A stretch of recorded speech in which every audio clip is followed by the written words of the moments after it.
ways of witnessing, but just say hello. Hello, oh, Martin, you don't need to be here today. You can come in the You can come in the afternoon, buddy. Bye, Martin. Bye. And he goes, okay. Good morning. Good morning. There's a rock in there somewhere. I'll sound normal in a sec. Hello! Hello. Good morning, Professor. Don't call me that. Don't call me that. I'm like an eternal student. It's awesome. Hello, happy Monday. I hope everyone had a cool weekend.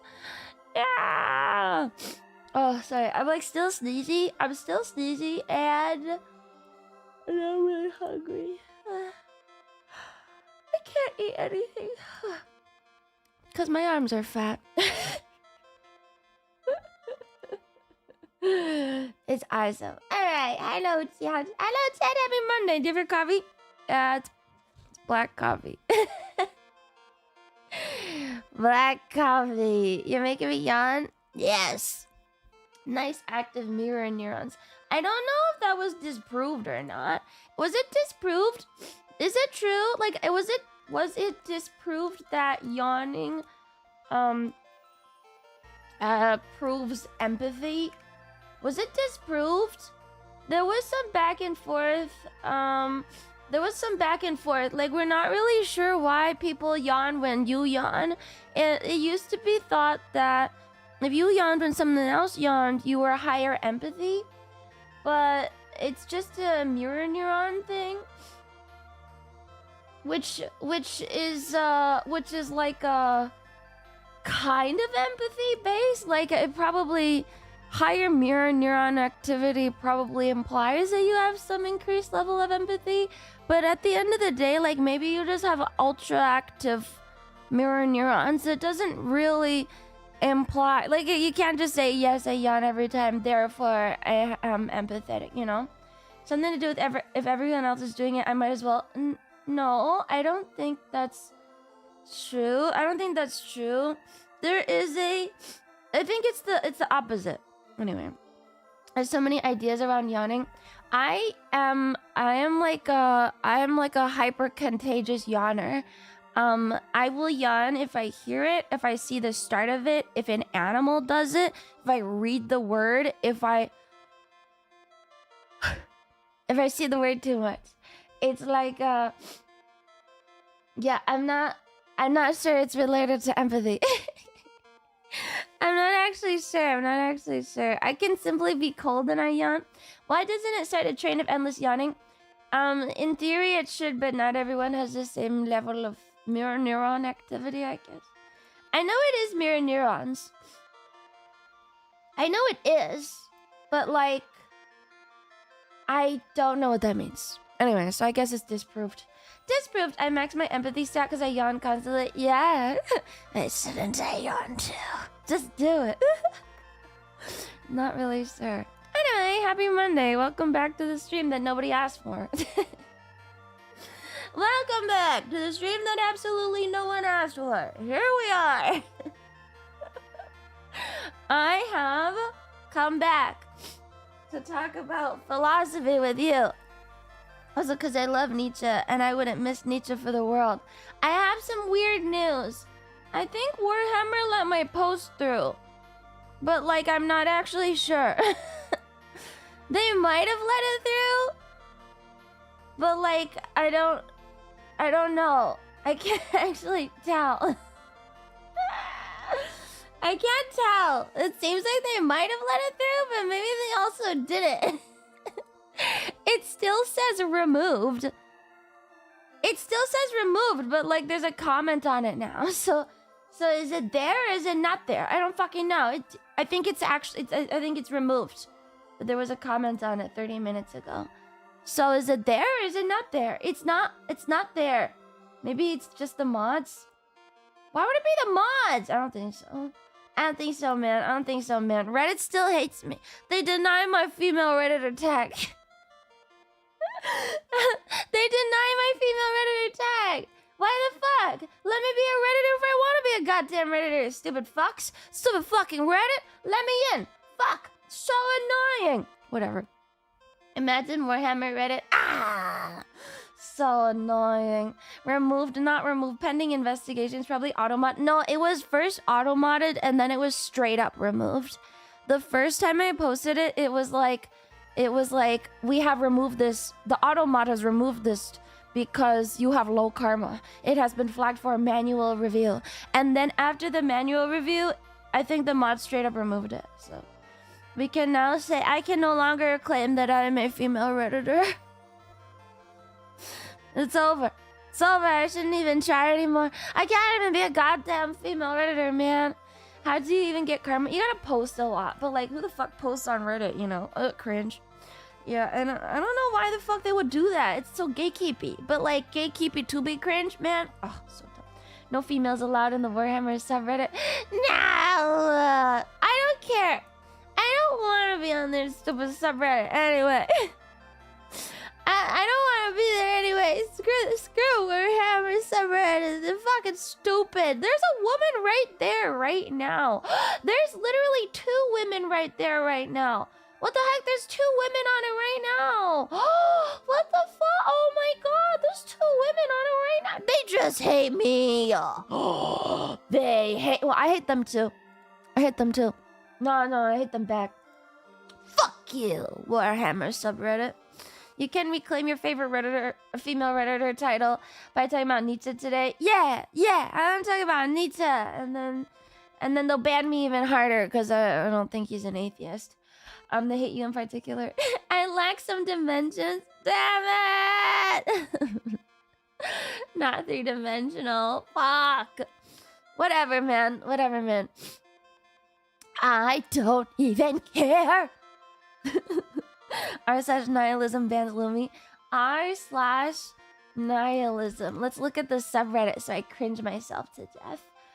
What the fuck? Oh, the subreddit is closed. Because they suck so much.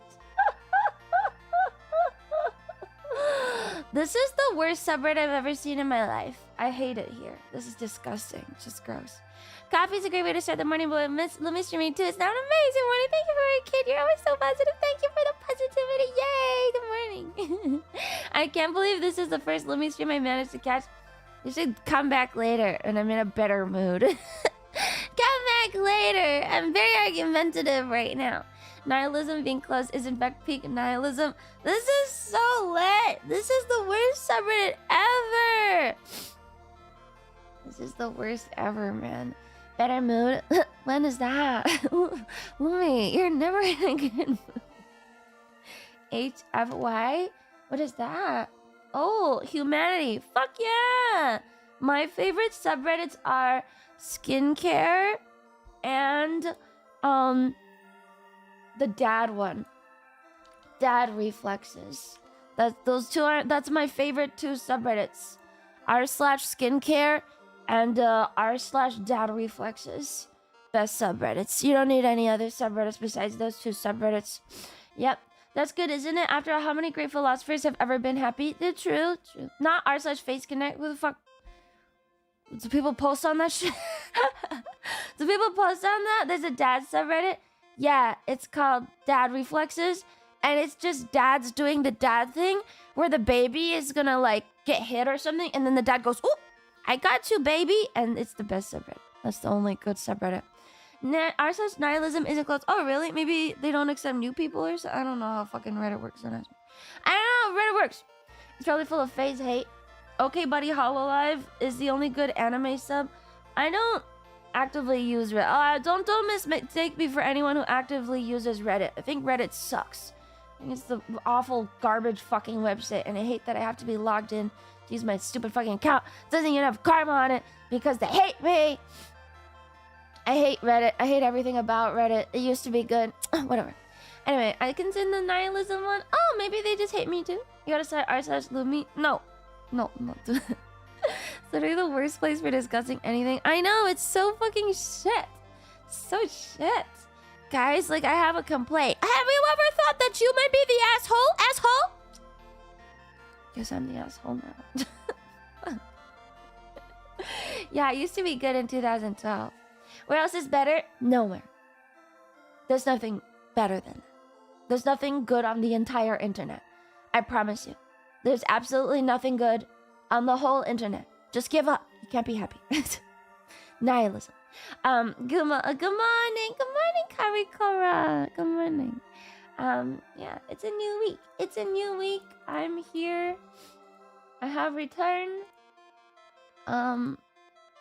I don't know. I feel very. Wait, let me go open my window. I think the lack of sun's making me weird. Wait.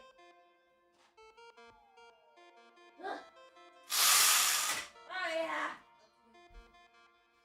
You hear that? The sound of window blinds. Alright. Alright, I feel better now.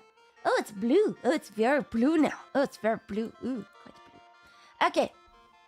I'm here to do my stupid fucking philosophy tier list part 2. Sunshine does that. The crow is visiting.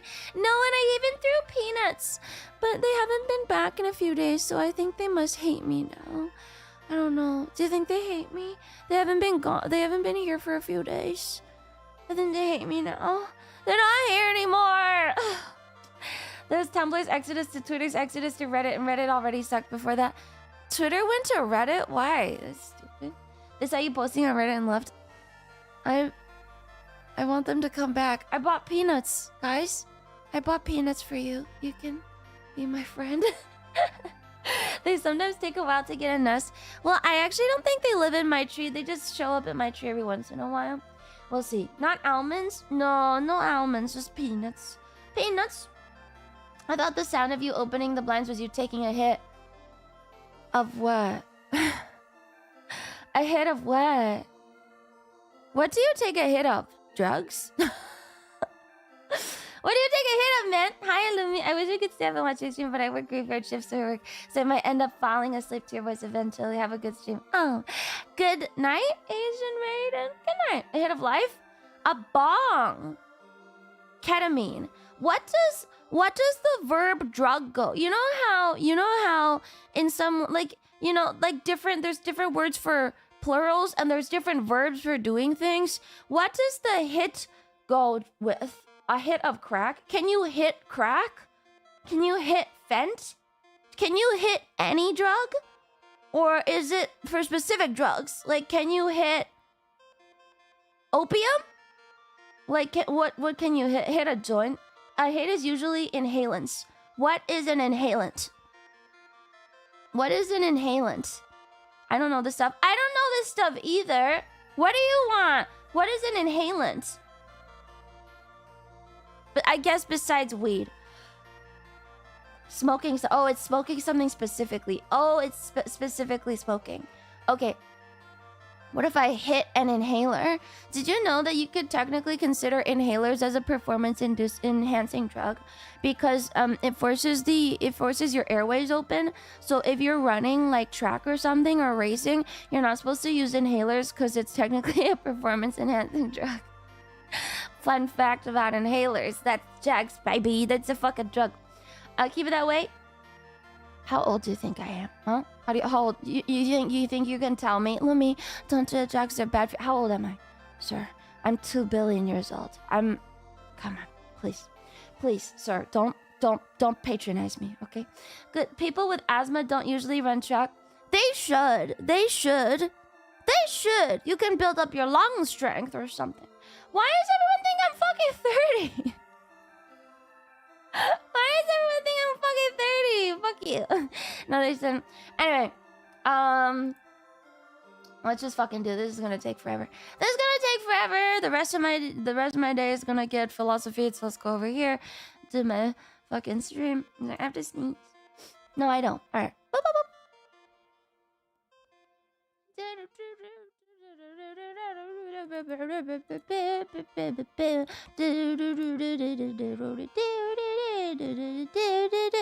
Nice. Here we are. Returned. I'm excited. You know, I didn't feel excited last time I started. I'm not gonna feel excited this time I start. But you know what? Once we get into it, I'll feel better. I'll feel better once we get into it, you know?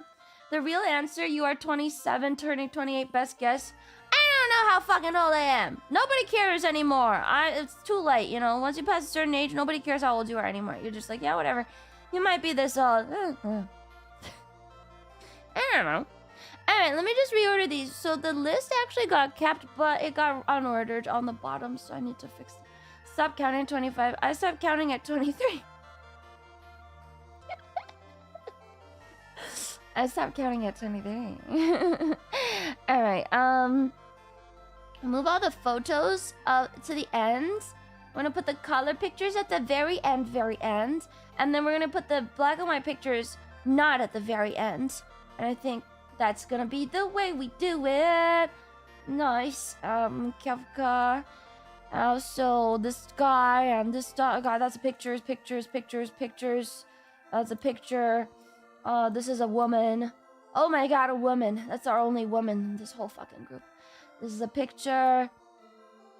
Very old picture. Very old picture. Alright, good. Good. You are 18, but your knees are 88. My knees aren't even that bad! Fuck you. Top philosophers by the drip. Miss Lumi, is there a proper way to say paper boat? I've been trying to figure out all weekend what she meant by that. What does she mean by this? I have been thinking about it all fucking weekend. Like, paper boat. Paper boat. Paper boat? Paper boat. Like, is it a euphemism? Like, is it a euphemism? Like, what is it, a double entendre or something? Like, what? Like, what is it, man? Like, what the fuck is it? I've been thinking about it all fucking weekend. I can't stop thinking about it. Why? Paper boat? She just likes him? Is it the same as when she tried to make shahahahak a thing? Because it could be. I don't know. Is it the same thing? Is that what she's doing right now? Is she's going, haha, funny, weird, cute, and then she just wants to make it a thing?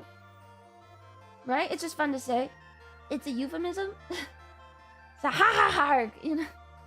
It's a delicate thing that floats despite being weak. Maybe that's what it is. What do I have to do to get in this list? I'm not published, but my college professor said I was onto something and should see a psychologist. A psychiatrist. Publish. Publish. You should just straight up publish. Publish, man. Publish. Go get a PhD or something. Get yourself published. Alright, I'm just reorganizing everyone. Just reorganizing these dudes. It's all photos at the end, actually, honestly. Alright, these guys look really old. Dostoevsky can be here. Next to Kierkegaard. Your knee's so bad, Søren already planned to order a wheelchair outfit for you. Nice! I'm not gonna lie, in ballet class, when people do the first like big plie of the day, when we do the first big plie, I swear half the room's knees crack. It's awesome. You can't get me, man. Like, you can't upset me with the knee crack, because like literally half the fucking ballet class is like big pop. I don't feel bad at all. I don't feel anything. You can't get me, man. Are these pictures of chatters? Yes, they are. Gotta get the air bubbles out. Look, man, it's yeah, like a whole room clapping at once. It's cool. Fireworks all around. Yeah, there's solidarity in hackdom. It's not hackdom. It's people who may or may not have fucked their names. I literally was just thinking the dame thing might just be cute. I like that you typed it like an email. That's cool. that was cute. Let me open chat. Paper vote. She's saying she intends to steal the 2026 elections and become the president of Malaysia. We have to stop her. We should. My picture is Karl Marx. Don't say that. Don't say that. It's like how cellar door is considered beautiful. Cellar door? Cellar door? No? I don't get it. You... Alright, well, chat. You know what? Whatever. I'm gonna let it go.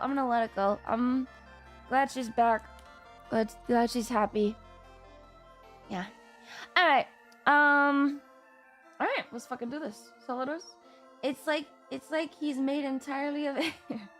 Watch the J.R.R. Tolkien bio flick. Alright, I want to ask you how that's related to anything we're talking about right now, and why you want me to ask that. One sec. I'm settling in. Settling. Let me drink some coffee. It'll help, I swear. Okay, we're good. Hi, OCPM. That's the story behind Cellar Door. The J.R.R. Tolkien bioflick is the story behind Cellar Door? Is it? Oh, there's like a scene. Oh, the Tolkien movie. The Tolkien movie. I actually wanted to watch that. I did. Hi, Lumi, I love you. Why? Why do you love me? Explain your reasoning in super chats only. You have super chatted the first super chat, so you gotta continue on super chats. I will not pay attention to you. Tell me fucking why. You came into a philosophy stream and you're not even gonna explain your fucking reasoning? Shit proof. I don't care. You came in at a bad time, man. I don't know what to tell you. I can't audit on YouTube. I can't pull up chat history on YouTube. We don't love Lumi, we tolerate her. Exactly! Lumi tolerate. Let's do this. Alright, who are we gonna start with last time? I remember we specifically said that we wanted to start with... Kierkegaard, no? Kierkegaard. Who love is to be and I am. Garbage reasoning. Liar! You're confusing the lemon with intricacies of language. I'm ESL and don't know what I'm saying. We were on Kierkegaard. But I feel like Feuerbach looks older. I feel like Feuerbach looks older than Kierkegaard, no? Your salmonella react? Oh yeah, I did react to salmonella. Did that even get clipped, man? Feuerbach.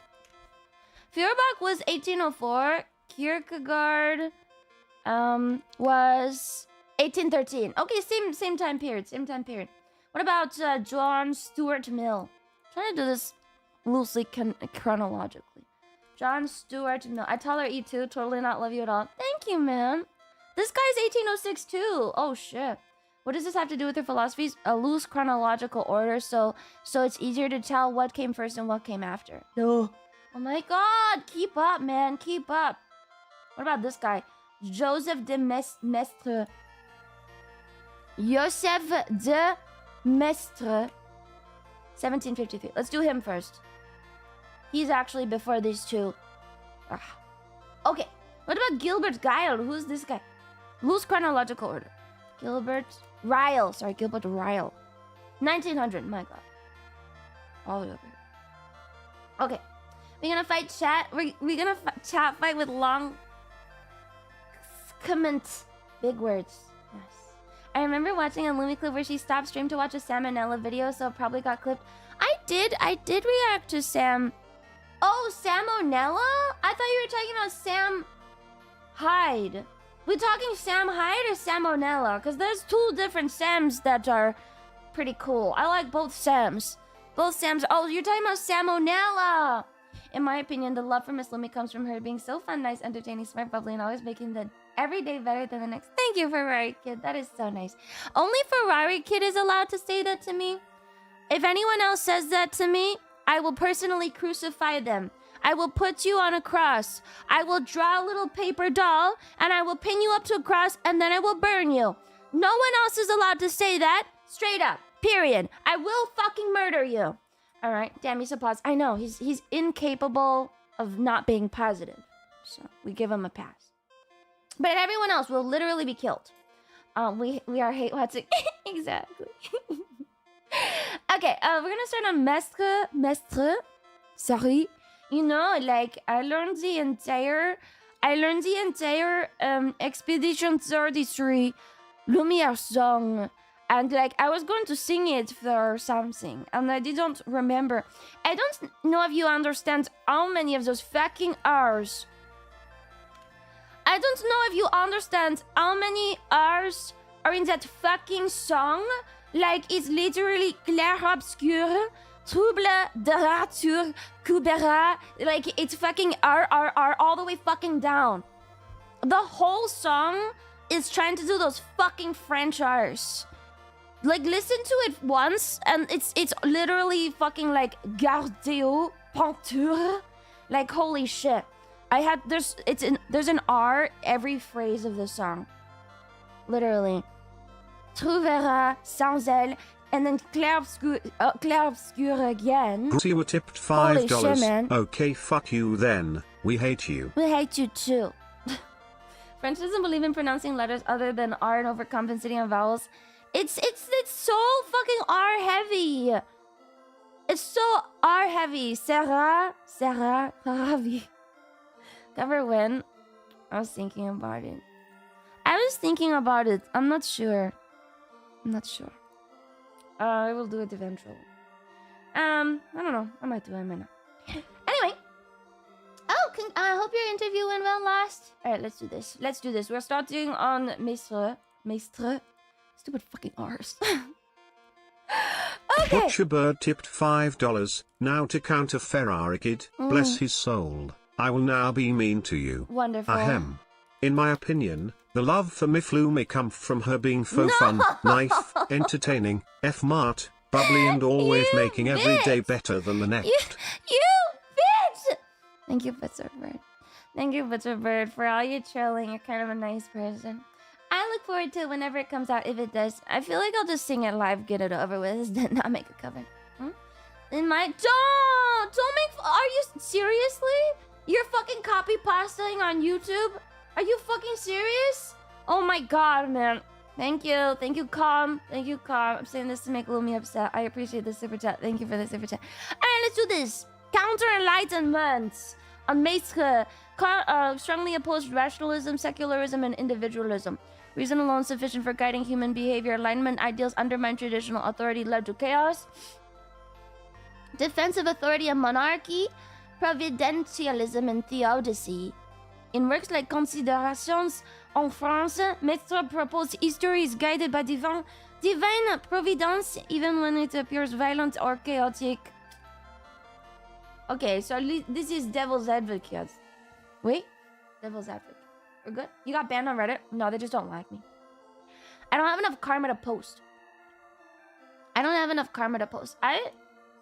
I can't tell if he's just being intentionally obtuse or if he's actually... Like, I can't tell if it's actively obtuse or if he's just playing devil's advocate. I think he might actually be, like, detrimental. You need karma to post. Yes, you do need karma to post on some subreddits. Yeah, the sanctity of truth, no matter what shape it took. Is that what he's saying? I don't think he's being I don't think he's sanctifying truth at all. He's anti-rationalist. A lot of post-French Revolution philosophers wrote about how much democracy sucks. In the St. Petersburg dialogues, Maistre reflects on necessity of punishment and violence in human history. Oh, I don't know. Oh. Ultramontanism and papal authority. The Pope should have supreme authority, not just in spiritual, but in political matters. I think he's straight up trolling, man. I think this guy's straight up trolling. This man fucking is trolling. That's detrimental. And then that's straight up trolling. No way. You underestimate how religious people were? I don't underestimate it, but I think his philosophy had to be trolling. That's not Reddit tier. That's tremendous. Maybe we say this is trolling. Which is different from Devil's Advocate. He is detrimental. I think he is detrimental. That's I'm putting him there. Keep in mind, communism and mass murder had the banner of rational and scientific, but we're not there yet. We're not there yet, man. Alright, I disagree, but I can see the reasoning. I kind of just want someone to be in this tier. Otherwise, should we even have this tier? Nobody is gonna be detrimental. Is anyone detrimental? Maybe we'll get there. He was a defender of monarchy. I don't know. I want someone to exist in this tier. Nobody's there yet. Nobody's there yet. I mean, we're almost at Marx. No, I still think he's detrimental. I think arguing that the Pope should have authority over politics is stupid because popes are famously corrupt. Popes are famously corrupt. Arguing that is fucking stupid. No, I'm keeping him. I'm not moving him. I'm keeping him there. Alright, unlike politicians. So what? You should put a corrupt pope in politics just because politicians are already corrupt? Is that what you're saying? You should make the problem worse just because it's already bad? That's such a stupid thing to say. No.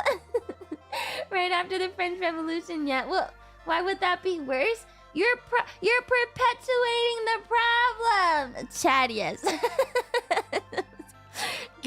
I need an image of GigaChad for this stream. GigaChad. I need an image of GigaChad for this stream. I need it to say yes. Just need a picture of GigaChad saying yes. Is there like a... Yes? I don't want to put it on myself. Accelerationist. Is that a thing? Is accelerationism like a philosophy? Here, I'll get a picture of this guy so you guys can... So you can personify yourselves. So you can self-insert as GigaChad. As he is known. Alright, yes. You know what? I already have fucking Paint open. I might as well just write it. Yes. Bold? 22. Maybe like 72. Yes. Okay. I will put this image up. So you guys can feel like you have something to self-insert. Happy? We'll put it... I don't know where to put it. Maybe we put it, Do I not have like a random image? Fine. Image. GigaChad. I'll put him up. So you guys can see. There you go. Okay. Now he can just sit over here. And then I'll just put him behind my head. Whoop. There you go, chat. There you go. Put him in groundbreaker. Shut up. Shut the fuck up, man. Accelerationism was started by Nick Land Meth Induce? What? Okay. Alright, let's do John Stuart Mill. Moving on, chat. John Stuart Mill, British philosopher, 1806-1873, economist, political theorist. Utilitarianism! Okay, sorry. Oh, okay, sorry. Originally developed by Jeremy Bentham. Greatest happiness principle. Actions are right if they promote the...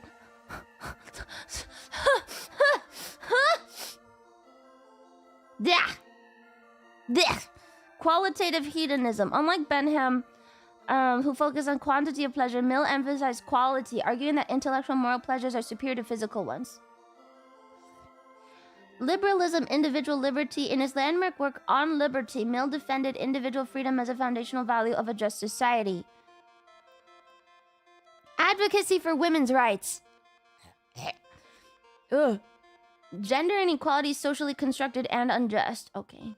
This is the beginning of suffrage, huh? Political economy, social reform.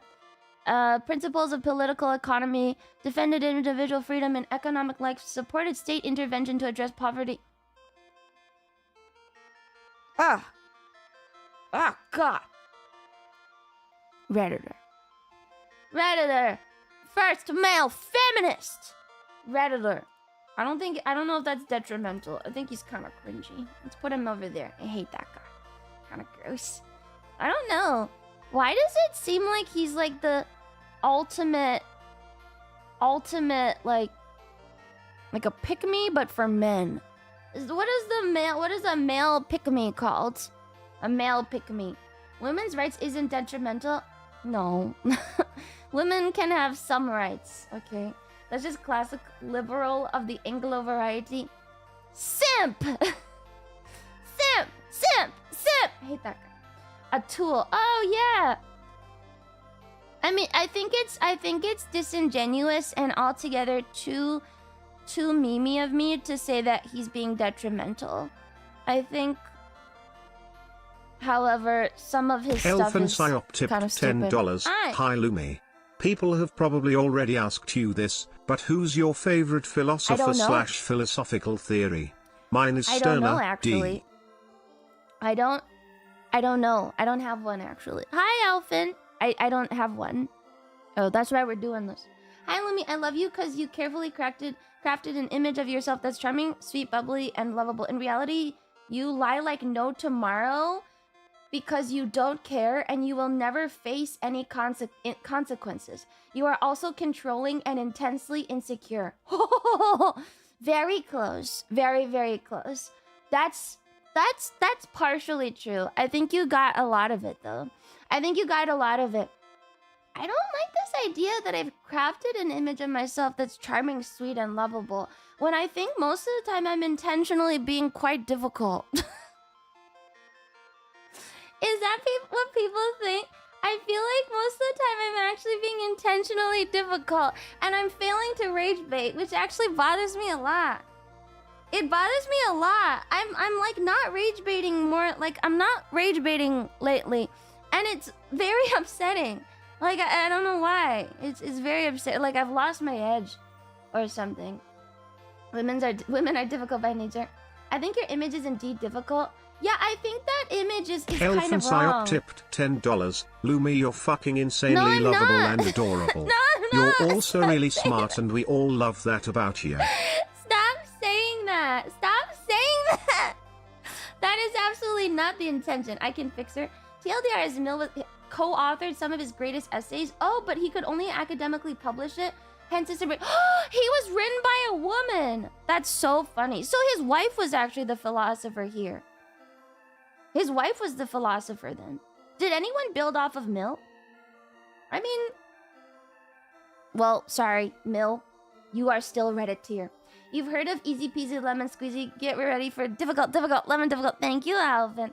I don't understand this thinking. I have not crafted an image. I have not crafted that image. I don't like when people think that I want to be cute, sweet, lovable, man. I'm trying to be a piece of shit. Why do you think we're doing a fucking philosopher tier list? Are you retarded? Why would I be here? I think you missed the mark on that one. You don't want to, but in the end, you kind of aren't. Well, that bothers me. I will try harder. Fuck. I will try even harder to be terrible. I'm sorry that I gave you that impression. Bentham came before detrimental. Bentham? Is he in here? We don't have a Bentham, I don't think. I'm not seeing Bentham in this list. Kierkegaard, Camus, Dostoevsky, Marx, Nietzsche, Guattari, Saussure, Arendt, Schmidt, Vogelin, Marcus, Ayn Rand, Comte, Schopenhauer. Hey, there's everyone's Schopenhauer. I like my fellow Miss Santo. Thank you, Zon. Remember the super chat. Thank you. Gramsci, Spencer, Benjamin, Weber, Hayek, Whitehead, Guénon, Lavelle, Wittgenstein, Smith, Elfin Psyop tipped $5. Yeah, you're awful, Yeah. Lumi. It's okay though, we're into insane women. Ow! Stop liking me! Stop it, man! What the fuck? I can't find the dude. I don't think Bentham is in this list, guys. I don't see Bentham. Oh, Foucault! Alright. We wouldn't be here if we weren't into Stop it! Ah! I'm not doing it on purpose. Alright, we're fucking doing this. Feuerbach, materialist critique of religion, influence on later thinkers like Karl Marx, Engels, and Freud. Nothing wrong with a bit of simping, is there? Hello, Simpinhauer. Hello. Hello. His philosophical contributions marked a turning point from German idealism, especially Hegel, towards... Wait, did we even put Hegel in? Did I place Hegel? I did not place Hegel. Now where is Hegel? Take Mill off Redditor unless you think economics is cringe and your own ethical system of rules utilitarianism makes you a Redditor.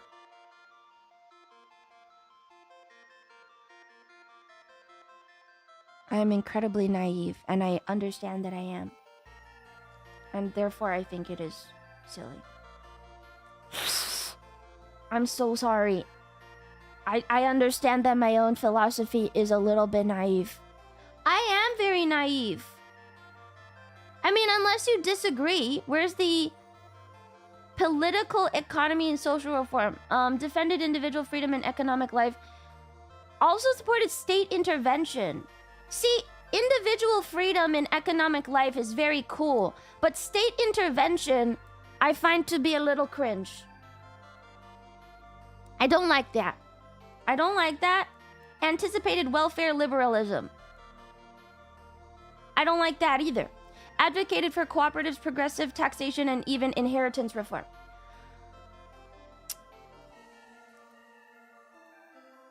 I don't know. On one hand, if I were not being biased and a meme, I would actually put him here. I would. I think some of his stuff is actually pretty big, and it's probably something that got built on a lot. If I were not memeing, he would actually go here. Not kidding. But I think that utilitarianism is naive. Even though I am very utilitarian. You just want to inherit the treasure of the Romanovs? No. No.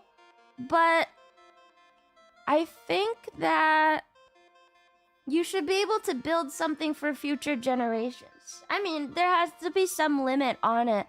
But, I mean, I haven't read his work. I haven't read his work. He invented one of the 3 modern systems of ethics. That's his big thing throughout your dictionary. I use ChatGPT! Fine, we'll go back to Googling. Let me use ChatGPT. Let me use ChatGPT. Fucking do this. No, Lumi, that's actually wrong. Don't do that. Fuck you. I'll Google it. Vlad state interventionism. Not wrong. People's lives are not a pawn for just value. You can build it. We just want to tax it a little. I think that's fair. But I was in the UK during the farmers' strike. Well, the farmers have been striking for a long time. I was in the UK last year, and the farmers were striking. And they're getting inheritance reformed, which honestly sounds terrible. It sounds so bad. It sounds really, really bad. Sounds real bad, man. They do that every Tuesday. Yeah, I think they do it a lot. I saw one of them, and I was like, oh, that suck. I don't know if you can explain it to me in a positive way. On one hand, maybe I get it, but like on the other hand, I'm like, I just don't understand why you would want that. You know? I think you shouldn't have to build generational wealth for your children to live happily. I think there can be some limits. There can be limits, right? There should be limits on when you reach like unachievable levels of wealth within a certain number of generations. But like, it's still iffy. It's iffy, okay? Let's see. I think I should be allowed to make mistakes, though. I think I should be allowed to make mistakes. Wait, what's bingo? Oh my god, Mads. I think I should be allowed to make mistakes, and if I'm not seeing his basis of stuff summary. If I'm not seeing all of his stuff, look, I think we can get it wrong. Self-editing is funny. I think most of his beliefs are not wrong. I mean, he's kind of between here, but I'm gonna Reddit him. Sorry. I'm gonna Reddit him. Making sure your kids are good when you're gone makes sense, though. It does. I think maybe you should just go like a couple generations down, and if you can live for another like 4 generations, maybe you don't need more than that. I don't know. Don't quote me on that. I don't actually know, and I haven't thought about it. I haven't thought about it, so don't ask me. Excessive wealth doesn't exist. Poor people don't inherently deserve money.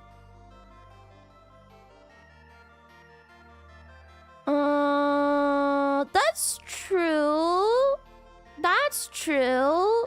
I'm a meritocratist at the end of the day, but I think most people deserve some sort of blank state. Like, you shouldn't inherit debt, though. Anyway, Feuerbach, I'm gonna leave him here. I'm not moving him. I think I'm allowed to make mistakes, especially if I'm reading after. I was thinking about it this morning before I got into stream. I was laying in bed and I was like, if I have mostly the right opinion, there won't be anything to change. I was like, we're kind of taking this way more seriously than I thought I was going to. And I feel like a lot of the opinions are probably pretty close to what they're supposed to be. So if there's nothing to change, then there's no reason to do any readings. So yeah, let's make mistakes when I can. Send a tax that farmers have to suffer and potentially stealing the land that government turning around selling to big corpo. Yeah, the fucking... I don't know, any Brits understand the farmer strike better than me? Because I only heard... I had to, like, ask someone. I had to ask someone because I was confused. I was, like, Googling it. It sounds like shit to me, but I don't really understand what it is. It's basically the government wants to buy back the property that the farmers own in the UK. Or no. It's because so UK farmers have passed their land on generation to generation without any real tax. Because most people, when they inherit, there's something called a gift tax. If you inherit something over a certain value, you are taxed on that. It's called gift tax. That's why my dad doesn't want to leave me any inheritance, because he doesn't want to get taxed. He hates taxes. And so in the UK, well, I think in a lot of places, when you inherit land like that, especially farmland, you are exempt because you obviously are working the land. But now the UK farmers are going to get taxed on the land that they pass down to their kids. But the kids, they don't actually make enough money to even pay the tax. So that actually essentially pushes the farmers off the land because they can't afford to even pass it to their kids. Which means generation farmers are being pushed out of their own land. They can't farm anymore. Which is pretty fucking stupid if you ask me. I can't see any positives to this. I actually don't understand. They pretty much have to sell the land. It's forcing them to sell it because they literally can't pay the tax on the inheritance. There's no positives. That's just it? It's just straight up evil? It's just evil? Like, pure evil? Farming's heavily subsidized in every country because it's necessary but not very profitable. It's just straight evil? Like, there's no good to it. That's it? It's just a grab? Like, it's just straight evil? How can there be... I feel like it should be a bigger deal if it's a straight evil kind of thing. Like, every perspective... I was looking it up for a while after, too, because I saw it and I was very confused. I was like, why would this be a thing? Why... What's the reasoning on it? Like, are they trying to even explain it somehow? I feel like it should be a bigger deal. Labor hates conservative power base. It's not straight evil, just dumb. People are too busy to care. It's pretty sad. Imagine food and farming not being important. Insane. Your dad hates the tax man? Yes, my dad refuses to leave me inheritance. He doesn't want to leave me or my brother anything. He's like, you know what? When I get old and I'm not doing anything, I'll just give you a credit card on my account and I'll pay for your stuff. And I'm like, oh, sure, whatever. I won't use this money. But that's what he says. Same happens in cities like Munich with houses. Oh, really? Can't he set up a trust? Eventually taxes will find you, okay? Look into whether or not you can start a trust. He's not... I don't know. Don't you have to have a certain amount of money? Set up a trust. Don't you have to have a certain amount of money? It's fine. It's okay. Wouldn't your father be dead so he doesn't have to do the inheritance tax, right? He doesn't want me to have to suffer it either. You can have $1. Oh, really? It's okay. It's okay. Maybe I'll tell him about that, but, I think he'd probably give the money to my brother anyway. It was never my intention to inherit anything. I didn't think I was ever going to inherit anything, if I'm being honest. It's not on my list of things to do. I'm sure that your father will figure it out. Yeah, he's pretty good. You want to do a living trust for any property at least? I think I'm honestly going to let my brother take the house too. Most likely. It's kind of whatever. Okay, we're on Feuerbach. Feuerbach! I think farmers in the UK, it's not all land subject to inheritance tax. I think farmers got quite a few exceptions. They just want more exceptions. Yeah, that's the other side that I heard is the, farmers had exceptions, now they have less exceptions. Yeah, that's generous of me. I remember, like, one of my friends had, like, some inheritance when we were in high school, and it was something like, it was like 200K or something. And then their family got all upset about it, about splitting it and shit. Which, look, 200K is a lot of money, but it's not that much money to fight over. So, if I expect nothing, I can't be upset.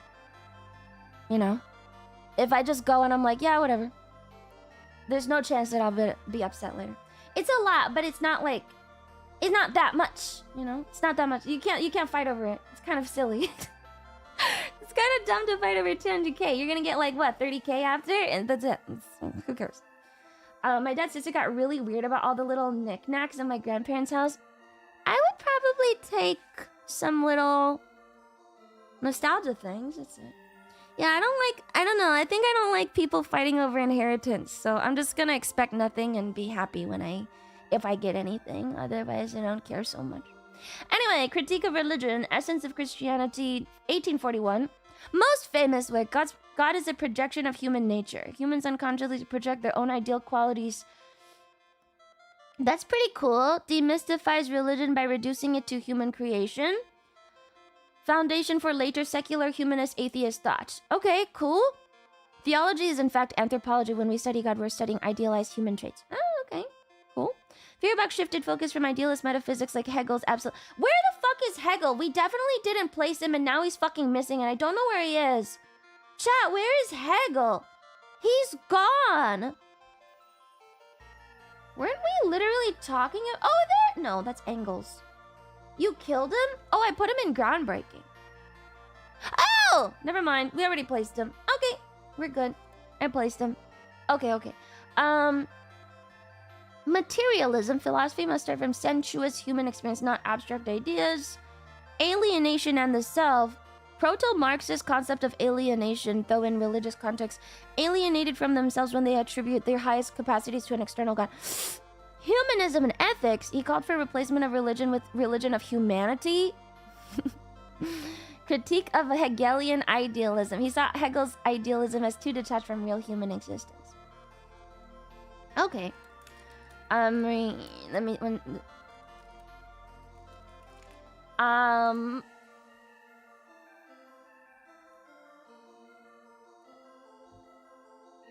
Sorry.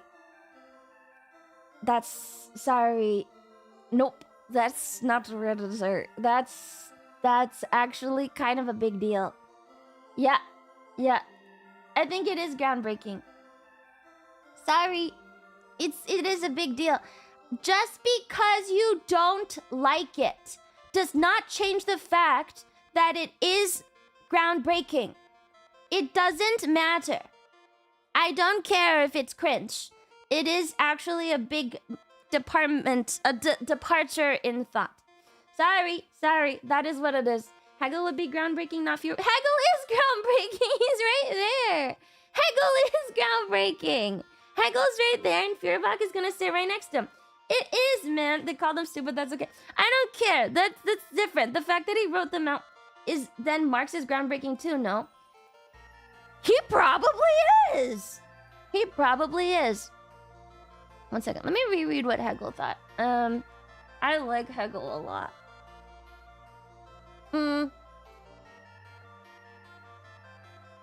Though, I might move him down to building block.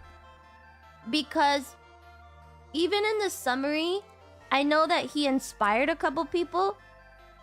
And the fact that I don't know his name maybe makes him just a building block, not groundbreaking. Incoherent babble. What's detrimental for then? I don't actually know. We kind of wrote it in there and I'm not really sure what it's for. Because when we started this tier list, there was supposed to be something that was quote-unquote bad, and now there's nothing that's bad. Nothing has been really bad. I have to go to work. Bye, Ashka Juni.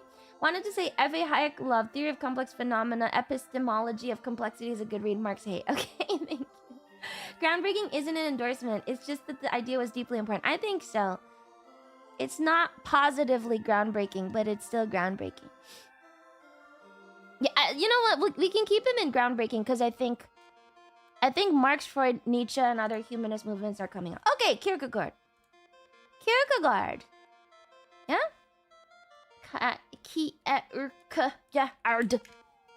Alright, you put Lao says Reddit. Yeah, nothing ever happens. See, I only read about the sowing, not the reaping. Yeah, I'm only at the beginning, so. Alright, Kierkegaard. I'm pretty sure a lot of people like Kierkegaard, so let's see if I can upset you. Individual existentialism and the individual. Individual person, the center of philosophy, emphasizes subjective experience, personal struggle, inward truth. Truth is subjectivity. This is the same as Hume, I want to say. Isn't it very similar to Hume? I think. A leap of faith. The stages of life. Kierkegaard proposed 3 major stages or spheres of life. Not Hume. The truth is subjective one. It wasn't Hume? Was it Berkeley? Who's the one that said truth was subjective? Or truth was based on how we perceive it as truth? That one was... I don't remember. I'm so bad with names! My ability to... Who is that? Ottomoran said that? Burke, I think? Berkeley? It was one of these guys. It was one of those guys in there. Okay. Life pursued from pleasure, beauty, avoidance of boredom, aesthetic. Oh, this is the stages, man. Ethical stage, moral responsibility, concern for others, religious stage, leap of faith beyond reason and ethics. The leap of faith. Some son of Venezuelan immigrants here. My family's been keeping up with Venezuela, and trust me, when the government starts going after the farmers' rent, yeah, well, it's okay. We'll just get World War III and it'll be better after. Kierkegaard rejected rational proofs of God's existence. Faith for him is non-rational, passionate commitment made in the face of doubt, uncertainty, and absurdity. Leap of faith is required because there's no objective certainty, belief in God. So he was the one that coined it? Did he coin the leap of faith? He also critiqued Hegel and systematic philosophy, opposed abstract totalizing system which he felt left out individual existence and emotional, spiritual dimensions of life. Anxiety, despair, and authenticity. In works like The Concept of Anxiety and The Sickness Unto Death, Kierkegaard explores anxiety arises from the freedom to choose and the burden of responsibility, signal of our potential for selfhood. Despair comes from failing to become one's true self. Oh, this is like going, oh, this is like a self-reflection kind of dude.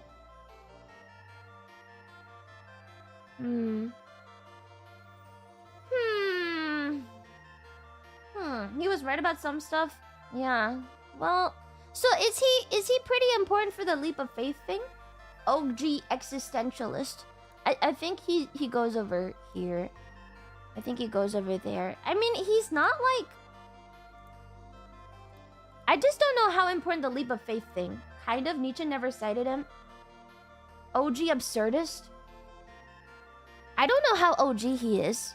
Depending on how OG he is, he might actually be derivative. Looking forward to World War III, says she hasn't heard of accelerationism. I haven't, because I don't really study philosophy. I'm between derivative and building block. I'm not really sure. Because I don't know... So far, we've only recently, within the last 2 or 3 philosophers, gotten into the existentialism.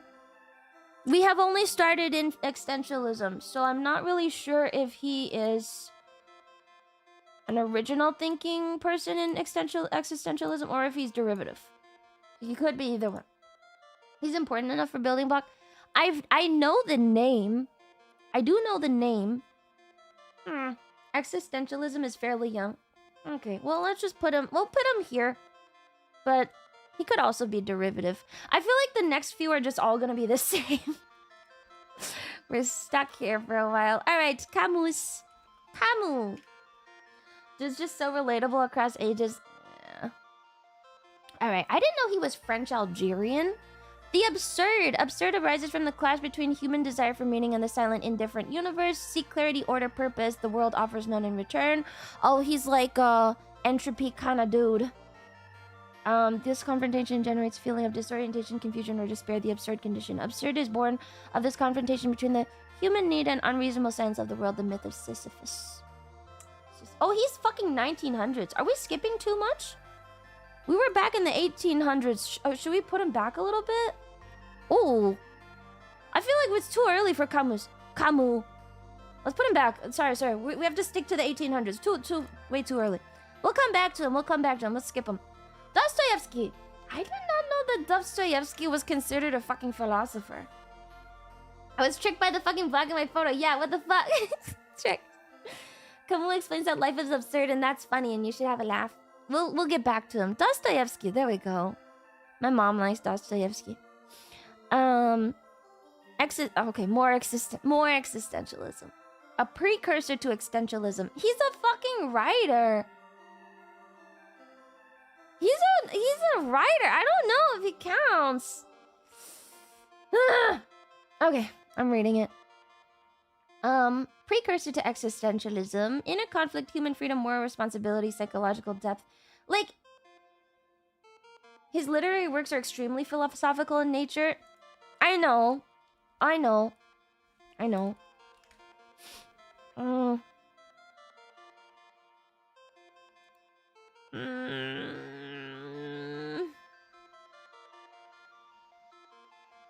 Yeah, okay, we can count him. You notice that 1800s Europeans started to have a crisis of faith, doomerism in Zoomer terms with these philosophers. Yes, because everything was shit.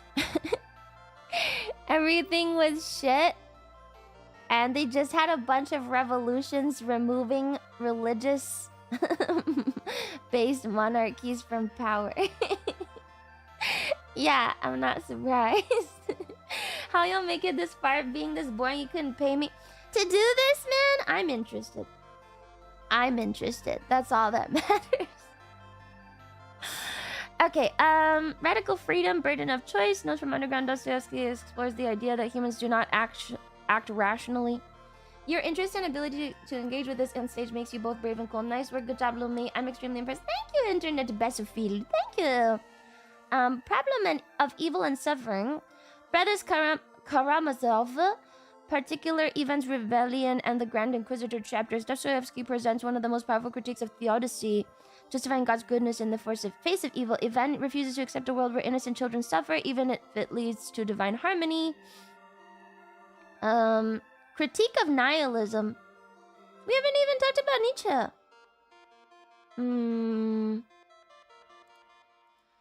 There's no tier for someone who contributes without intentionally contributing. Maybe building block tier? He critiques it later. Maybe here. Because he's not the last point in the thought process. He's like a step on the way. So I don't think I would not put him in groundbreaking. I don't think he is he's not the final product. I think he's like he builds into it. Is Nietzsche your favorite or something? Yes, he is. That's the only one I remember from philosophy. All right, is it good to go straight for Marx or should we do Nietzsche first? Ooh. When was Kafka alive? Let's see. Franz Kafka. Kafka, 1883. Put Engels and Marx. Engels was over... Synchro tipped $5. Many in chat are gonna shit on Marx because he's la commie, but his actual contribution was saying Hegel's dialectic was retarded because it didn't apply to the real world, and as such is just a bunch of mumbo jumbo. Also his idea of how value was created too. We'll see. I mean, I will put someone in groundbreaking even if you don't like them. I'm not afraid to groundbreaking someone. Even if you don't like them. Okay, Engels and Marx. Marx and Schopenhauer before Nietzsche. Schopenhauer. How's that? I don't know a lot of these names. I'm so sorry. Anyone else that needs to go before? Marx is just very outdated. Anyone else that needs to go before Nietzsche? Specifically? I'm trying to look at these old-ass pictures. He was wrong about how value was created, no? I don't know. We'll see. Okay, we'll go with Engels first. Engels. Engels. Friedrich Engels. Schopenhauer's funny. Yeah, I think Zinko likes Schopenhauer, right?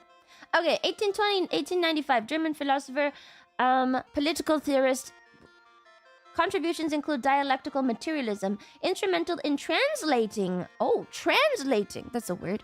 Hegelian dialectic into materialist framework. While Hegel saw reality as unfolding through idealism, Engels insisted matter is primary and thought is a product of material conditions.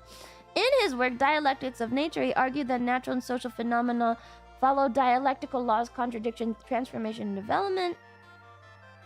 Kind of weird.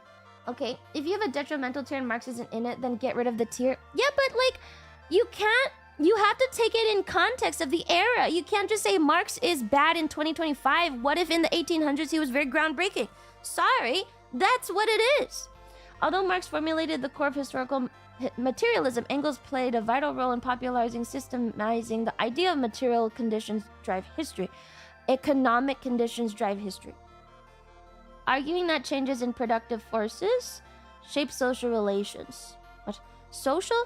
Arguing that changes in productive forces, tools, labor, technology, shape social relations, class institutions, law, which in turn shape ideas. That's true. That's true. Oh, he co-authored the Communist Manifesto. Outlines history as class struggle. Yeah, that's true. Origin of the family, private property, state.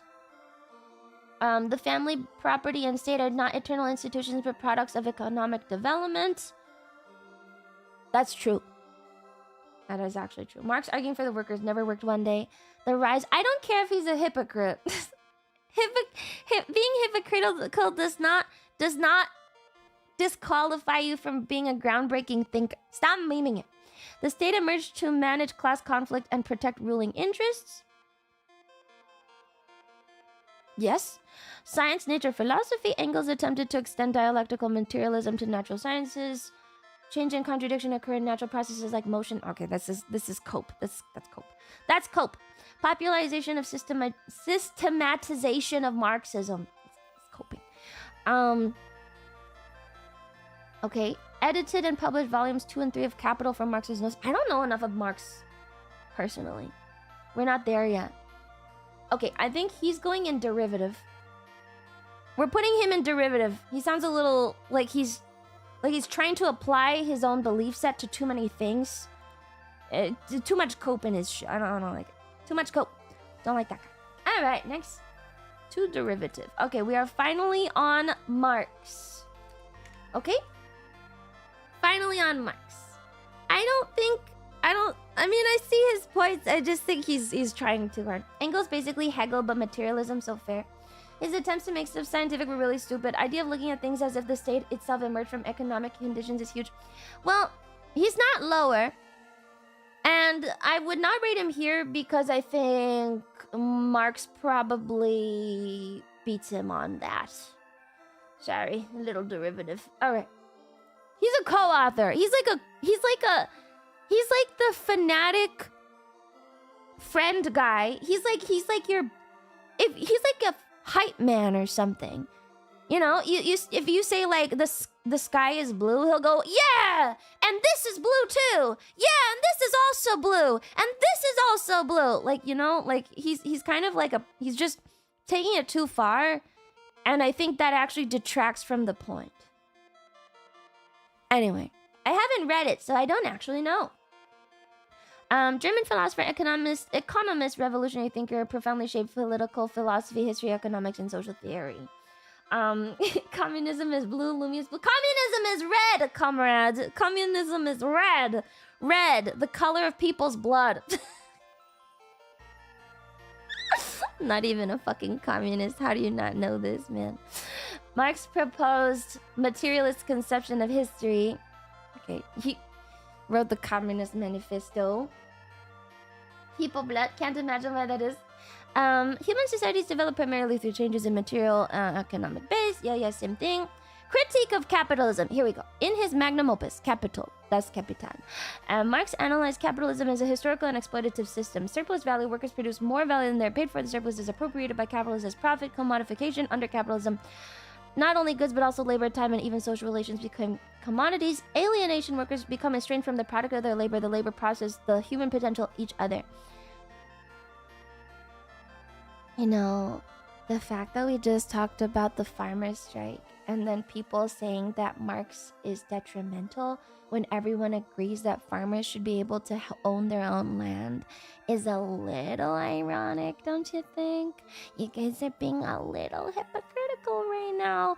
Just saying. You just proved his point. Just so you know. You just proved his point.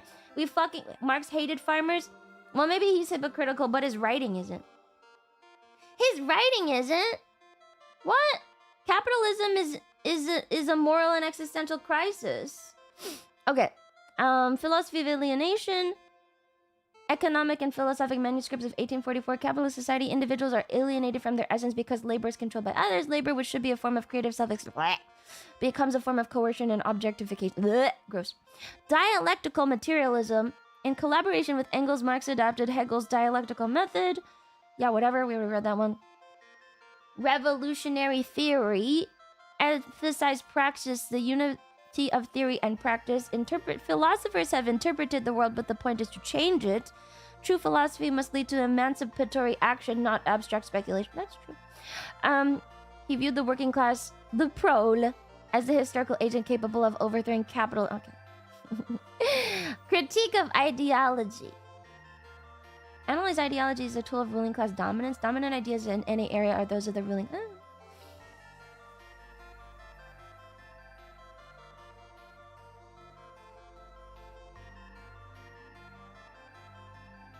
Sorry, it is what it is. It is what it is. Sorry, it is what it is. Sorry. Yeah. But what? Why is this rage bait? Why is it rage bait? That is a new thought. He was pro-big government, which means he's also pro-big corp by proxy. I don't care. Maybe detrimental is the opposite of groundbreaking. No, that is correct. Big thought equals groundbreaking. It doesn't matter if it's negative. I do not care. I do not care. He is groundbreaking. It's completely fair. Patrick started at $5. Where is Northern Lion on this list? Northern Lion, the greatest philosopher of our time. No, I don't care. Detrimental is groundbreaking in a bad way, man. No, I think in the context of this tier list, we're not saying good versus evil. You can't moral it. You can't be a moral friend, okay? Morals do not have a place in philosophy. Thought isn't inherently evil. You can't bring morals into this. Detrimental means taking away from philosophy as a whole, not taking away from humanity as a whole. That's not what detrimental is. Patrick Star tipped $5. Also, Hi, Magic Star. Evil is the Reddit section. There's no morals in thoughts. You cannot have morals in thoughts. It's like saying science is evil. Fuck you. Morals are philosophy. No, it's not. No, it's not. To think is not. You do not need to be good or evil with thought. No. I don't care. No. Groundbreaking. No, I'm putting him up there. I don't care. You didn't like Maistre because he wants absolute monarchy and theocracy. Because he's fucking stupid. I don't like him because he's fucking stupid. He's just being, intentionally obtuse. Being obtuse and not playing devil's advocate is stupidity, man. That's stupidity. That's not groundbreaking because he wants to return to monarchy. No, that's fucking straight up detriment. Shut up. Marx isn't. No. I don't care. Morals is pretty much all that's left of philosophy. The problem with this is that you destroy the concept of good and bad philosophy. All that matters then is popularity and consensus, manufactured or no. How is this popularity? You guys are non-stop shitting on him. What? How is this a popularity thing when all you guys do is shit on Karl Marx? How is this a popularity thing? What, I take the most fucking hated philosopher and put him out there for rage bait? I think his concepts were very new and groundbreaking. It doesn't matter that it's bad. No, man. He might be less stupid than people think he could express. That's why we're doing this, man. He literally had cults. So what? Who cares? Do you even know your audience? Of course we don't like him. I don't like him. What the fuck? I literally read what he said and went, ew. What are you talking about? I literally read his shit and said, ew, gross. What? Why do you have a detrimental category? I think this takes away from philosophy. I think his weird monarchist beliefs actually detract from, take away from philosophy as a whole, as a practice. It's anti-progress. It's the opposite of progress, you know? I wish I had this kind of conversation with people. Thanks, I'm having fun. I don't like him and I haven't said a thing that's negative. Pipkun PhD. Oh, not you. CCM. Tipped $10. Then what of moral philosophies of Locke and Hobbes? Hobbes is here and Locke is here. We like those dudes. We like them. He's a state flunky. What a banned philosophers. I don't really care because I only am valuing his contributions to philosophy. Why does it matter who he was when he contributed to whatever. Like, his contributions matter more than who he was. What's the definition of detrimental? Anti-progress. That's easy. I just gotta learn a skill. Guess what the language? What? It's different. It's different. Why are you talking about him not being anti-progress? What? How is he anti-progress? Is he anti-progress? How is he anti-progress? Tell me. Tell me how he's anti-progress. Progress towards diversification of thought. Wait, what's the word? Zulkus tipped Progress towards $5. Marx never wrote a epistemology. thing on capitalism, which was supposed to be his third work. Oh, really? Just because a philosopher breaks ground, it doesn't change that his works are detrimental, which for Marx it absolutely was. It's a meta tier list. It's a meta tier list. It's not a tier list for the progression of society. It's an epistemology tier list. Is that better? Is that better? Progress towards the understanding of thought, not progress towards a better fucking society. It's an epistemological tier list, okay? And he made progress in diversifying thought. Therefore, he is groundbreaking. You can make an entire philosophical argument on what progress is supposed to be. Progress is just having more thoughts, I think. Then there shouldn't be a detrimental tier. Being for the monarchy and returning to what already exists is the definition of detrimental. He is actively pushing against progress. This guy hates progress, therefore he is detrimental. This person is trying to progress. He might progress in a weird way, but that's progress. Progress just means moving forward. Progress is not positive, by definition. Progress is not a fucking positive. Progress is just forward. It's different. It's different, man. He tried to reinvent a wheel. I am correct. Progress is only change in any direction. It's a straight fucking vector, and the vector might go in a direction you don't like, but I'm sorry, movement is movement. Movement is fucking movement. I don't care. Marx wanted to return to primordial soup. Where do you get that in his philosophies, man? Sounds more like regressive. You guys are so biased. You are unable to see past like other fucking shit. You have to put aside your biases. Otherwise, you can't think about this stuff, man. Can you name one idea based off Marx that led to a correct conclusion ever? That it doesn't matter. I'm not thinking about this as a progression of like humans as a whole, okay? I'm correct. Chat's bias is showing. You guys literally can't separate your own belief set from philosophy. You need to... I don't think you should be able to study philosophy if you can't fucking suspend bias. You're doing a poor job of acting like a tard with this argument. You should not be allowed to study philosophy if you cannot suspend bias. That's like actually retardation. You shouldn't be allowed to at all. If you can't suspend fucking bias, you can't fucking learn philosophy at all. I'm sorry. That's fucking retarded. I hate to say it because this is a philosophy stream. He did an amazing job in framing new ways of human development. Conclusion sucks. Seeing life as economic rather than political is big. It is big.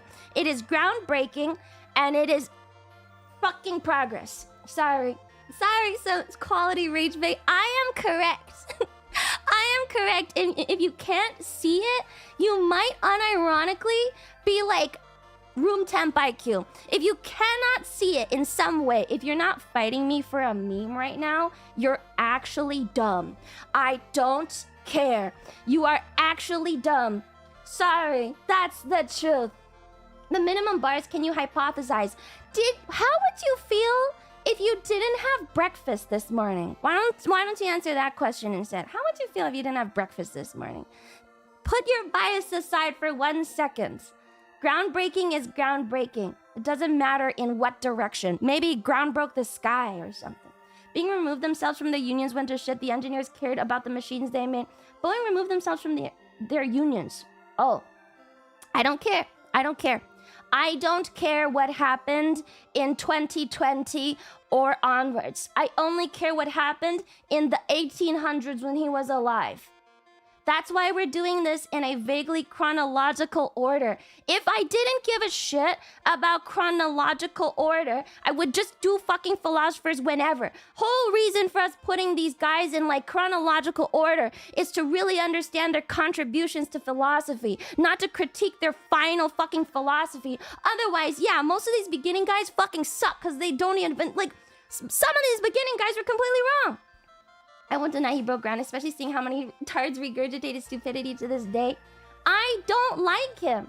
You're confusing personal bias with actual philosophy. I'm not arguing with you guys anymore. You're so dumb. Here's the rage bait. Here was the true rage bait all along. We found it, chat. Marx is groundbreaking. End of argument. Chat is a brick wall. All right, we're on Schopenhauer. R2 Schopenhauer. Just remove the detrimental tier. No, it's anti-progress. You shouldn't be able to say, like, you can't critique something and then be like, yeah, we should have just never changed anything. Progress is progress. Progress is progress, man. Oh, rename it. What should I name it? Trolling. We've renamed it multiple times. I don't know what to actually name it. Detrimental. I don't know what it is. Rename it to what? Trolling? What regression? Detrimental is regression. Are you fucking stupid? Oh, regression. Marx makes good content at least. Marx tier. Regressist. That's not a word. Regressive. Okay, that's good. Okay, regressive because people are confusing morals for philosophy. Don't fucking confuse morals for philosophy, okay? They're not the same. Ethics and philosophy are not the same thing. I can't believe I just said that. Oh my god, I sound like such a nerd. Ugh! That's disgusting. That was stupid. Okay. Okay, next. That was gross. That was really gross. Okay, Schopenhauer, pessimistic worldview. This is 1780 to 1860. All right. It's fine. It's fine. It's fine. Okay. Schopenhauer is super pessimistic. Yeah? That a person's philosophy reflects their morality. I don't think it should. The will is a thing in itself. Schopenhauer built... Oh, we didn't do Kant, did we? No, we did. Zincro tipped $5. I would say that Choppy is the one philosopher that you might actually like. His core idea was getting stunlocked by shit that happens in the world will only make you suffer more, and that using your will to live in a way that reduces suffering. That's... Yeah, I think you've said this before. I remember Schopenhauer, and I was supposed to look him up and stuff, and I do know, yeah. Kant is the base for German philosophers. Okay, Kant's metaphysics... Oh no. Phenomenal world will perceive no mental world. No mental. Wow. Things in themselves which we cannot know. Schopenhauer claimed we know one thing in itself, the will, our inner striving desire and impulse. The will is a rational, blind, and unconscious metaphysical force underlying all life and nature. Okay. Pessimism and the nature of suffering. Because will is endless and unsatisfiable, human life is characterized by suffering. We desire endlessly, satisfaction is temporary. Once a need is fulfilled, another arises. So will is... like the soul, in essence? Enzo tipped $5. You put Edmund Burke, an icon of right-wing thought, as derivative, and Karl Marx as groundbreaking. Just admit you're a left-wing liberal already, Lumi. I am absolutely Chat, just not. wait till she gets to Roger Scruton. I am absolutely not. She'll say he just talks about architecture. You're confusing politics for philosophy, though. I'm absolutely not. But you can't just put that. That is so intentionally obtuse. This is why you can't argue politics on the internet. You can't say one thing. You can't be like, oh yeah, you know, Marx sucked, but he did contribute a lot to, like, communist thought. You know, you can't even say that without people going, yeah, well, you're fucking whatever. That's so annoying. That's so fucking stupid. The internet chat is so stupid. Just so chat doesn't get their torches and pitchforks, can you please clarify? We are distinguishing between personal ethics versus the study of ethics when you said philosophy has nothing to do with ethics. We are sure. I don't know how to define that.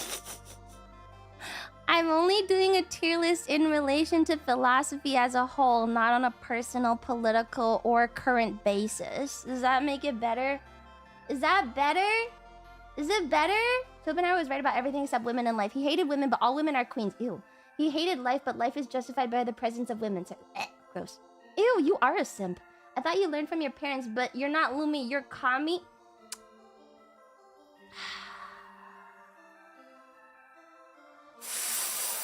Don't take the bait. I'm not gonna bite. I'm not biting it. I'm not gonna bite it. I'm not gonna bite it. I'm not gonna. Don't bite it. Don't bite it. Don't bite it. Don't bite it. I'm not biting. I'm not biting it. I'm not gonna bite it. Oh, that is so mean. That is so mean. Oh my god. Oh my god. That is so mean, man. Ooh. Ooh. That is so mean. You can't say that to someone who escaped communism. That is so upsetting. That is so... I think people forget, man. I think people forget.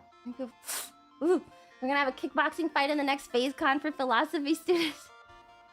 You didn't escape communism, you baby. I think I was brought up very anti-communist. I was brought up very anti-communist. I was brought up very anti-communist. You can't call me that, man. All right. Okay, maybe it's distinct from morals. Maybe take morality out of it. Maybe take the idea of good and evil out of the entire tier list.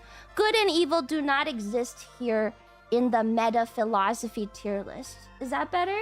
Is that a better definition? Neither good nor bad. How about that? What if I define it like this? How about that? We are not talking about good or evil. Inherent goodness does not exist. Is that fine? Is that fine? It's better than we are studying the advancement of ideas, not their moral impact. Let me just change the title of the stream. We are literally studying the advancement of ideas. He advanced ideas. That's the bottom line. Good and evil are important for philosophical ideas, so you cap the actual thought. I think you have to... This is a tier list, though. Like, if we were studying each philosopher in depth, understanding their scope and reasoning and their impact on the world, then you can bring morals into this and good and evil and progress towards like a betterment of society. But when you are fucking judging a tier list, you cannot take that into account. You can't do that, man. You can't do that.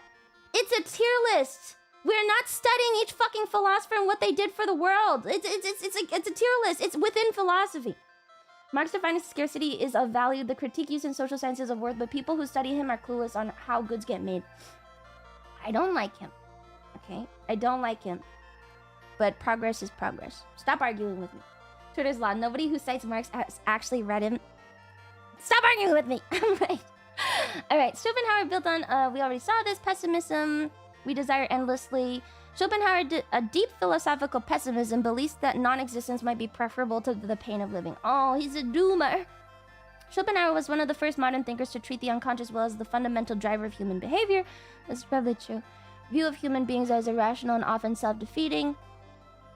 I don't like anyone who likes the power of art. Ugh. Unlike Kant, who emphasized duty and reason, Schopenhauer argued that true morality arises from compassion. That's true. Influence from and on Eastern philosophy. Okay, I think he's pretty cool, but I'm gonna put him in building block. I think that's a building block kind of guy. All right, there we go. I think he's in building block. I don't think he's super groundbreaking. But I think he's got some good points that probably get expanded on. That's good. All right, that's where he's gonna go. Next one is... Now we're on Nietzsche. I can never spell his name. Okay. He would put Lumi in the kitchen. That's fine. I feel like people try to, like, gotcha me by saying a lot of philosophers would hate me, or I live by stuff that I would, like, be fucking enslaved or something. You know I know that, right? Like, I don't know why it's a gotcha. Like, oh, Lumi, by your own belief sets, you would be whatever, like a fucking whatever. Yeah. Good. Sure, I don't care. I don't care. I know. So what? I'm unironically cool with that. I think the perfect society is an anthill. I do. Alright, Friedrich Nietzsche. Logical consistency is a rare trait. I understand the consequences of my own belief set. And if I lived under the regime of what I actually believed in, I would probably get a lot less. But it would probably be better for society as a whole. or at least humanity as a whole. There's a difference between humanity as a whole and society as a whole. So maybe society is worse off, but humanity is better off. It's different, man. Okay. Critique of morality, master versus slave morality. Nietzsche rejected traditional Judeo-Christian morality, calling it slave morality. Oh, value strength like pride and nobility originating from the ruling class of ancient society. Slave morality values like humility, meekness, compassion, created by the weak and oppressed as a psychological revenge against the powerful. Oh, Nietzsche, you're so cool. Holy shit, Nietzsche, I love you. That's just BS. Pretty niche thinking. Oh, you know that Nietzsche had syphilis? Probably everyone had syphilis. In the gay science. And thus spoke Zarathustra. I can't even read this. God is dead and we have killed him. That doesn't mean God literally died. It's a metaphor for the collapse of religious beliefs and moral certainty. Yes. Without God, traditional values lose their foundation. This creates an existential crisis and moral vacuum. Nietzsche believed that humanity must now create its own values rather than inherit them. The Ubermensch. The Ubermensch. You don't need ChatGPT. Well, Nietzsche's the only one I remember, actually. So I would put him in groundbreaking, but I think I have to rank him fairly. Solution to the death of God is the Ubermensch. Higher type of human who creates new values, live courageously, and affirms life without illusions. Not a dictator or elite, but a model of spiritual self-overcoming. Yeah, okay. Goal for humanity, not a current reality. I like that that's stated. Ubermensch. How am I supposed to say it, man? Ubermensch. Good. Fundamental driving force in life is the will to power, not just survival or pleasure, but striving to assert, shape, and expand one's strength and creativity. Yeah. Eternal recurrence. What if you had to live your life over and over for forever? What is that? What's the point? Is that like a... Is that a thought experiment? Is it a thought experiment? I like Nietzsche. I like Nietzsche. Critique of truth and metaphysics. Truth is a useful illusion created by language, perspective, social power. Is it? Sisyphus. Is it like Sisyphus? Mensch is human. Thank you. I know that. Yeah. Why'd they call it Uber Eats instead of Uber Munch? It's true. That's the base of Buddhism. Is that what he said, though? You gotta remember the summaries are sometimes maybe off. I feel like the summary is doing him a bit of a disservice. I don't like this summary. I'm now realizing that a lot of the summaries may be off because I don't think the summary accurately explains his belief set. It's actually kind of bad. Now I'm like doubting all the previous summaries. This is bad, man. This is bad. I don't like it. And I might be misquoting people, misquoting Nietzsche. I don't think it's good. I mean, it's okay. But it is a first pass. Sorry, I'm gonna let bias stick. Sorry. Nietzsche goes on the top. Based on the summary, I would actually put him in building block. Even though I love him. Even though I love Nietzsche, I would actually building block him. Let me just look. Summary of Nietzsche's philosophies. He's absolutely groundbreaking. I think he is, but I feel like it's not summarizing him very well. If Nietzsche lived today, he'd be a big Uma Musume fan. He loved horses. I tried the Uma Musume fan and I got bored and I couldn't play it. I'm sorry. I did. I actually installed it.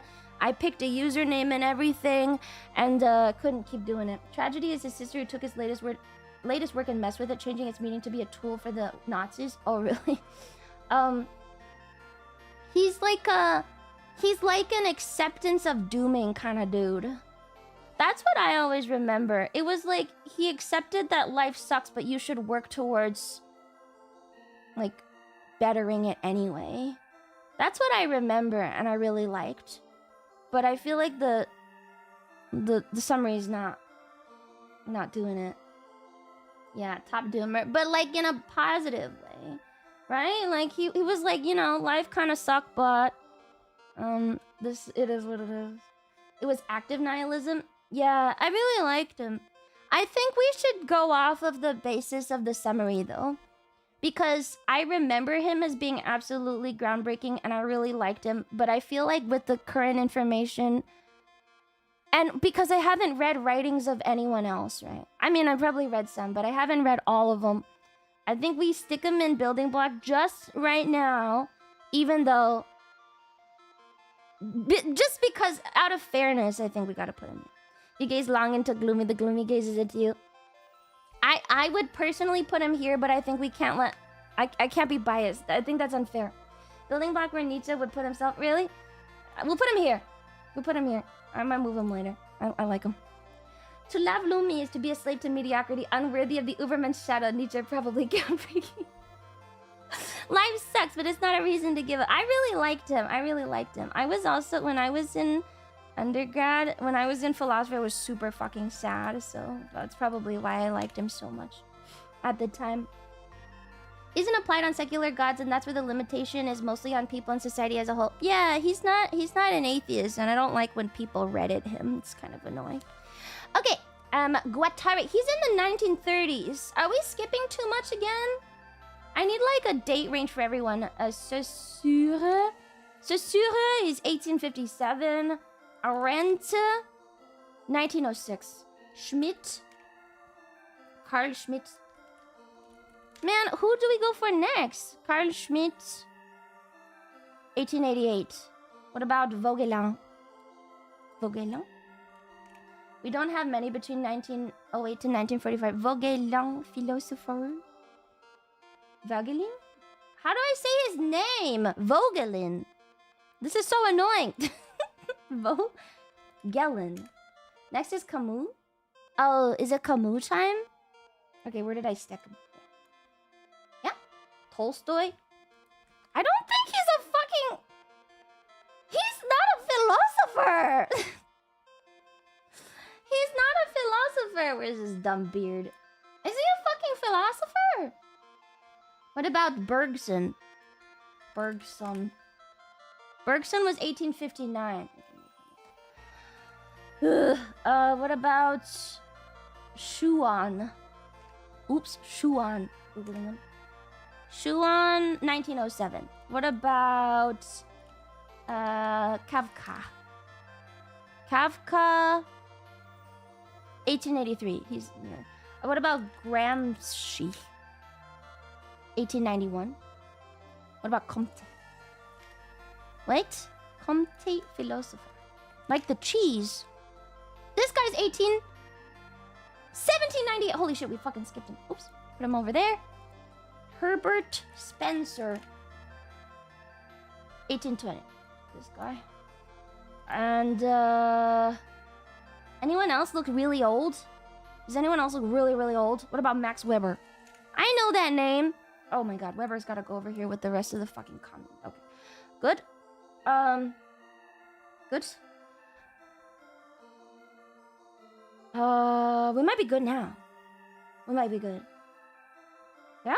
Martin Buber. How about that guy? He's 1878. You should probably be over here. Chomsky? Okay, good. Bertrand Russell was early in 1900s. We're gonna try and finish off the 1800s. I think we're probably good then. Okay, we'll come back and fix it later. Okay, Auguste Comte. Comte? How do I say this? Auguste Comte. Cool.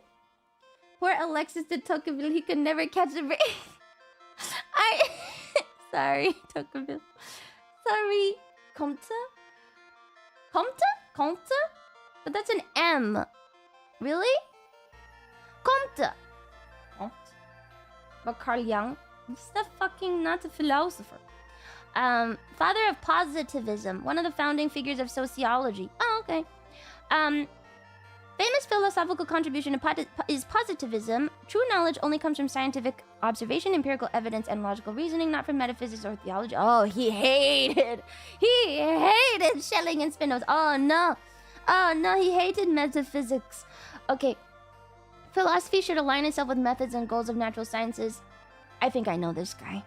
The law of three stages: theological stage, metaphysical stage, positive scientific stage. Sociology as a science. Okay, I like this guy. So he's going in groundbreaking. Okay, you can go in groundbreaking right before Marx because he's actually a bit older. Alright, perfect. I like him. Okay, he's gonna go right there, like that guy. Can positivism prove positivism? Yes, it probably can, actually. He's a bit regressive for the time.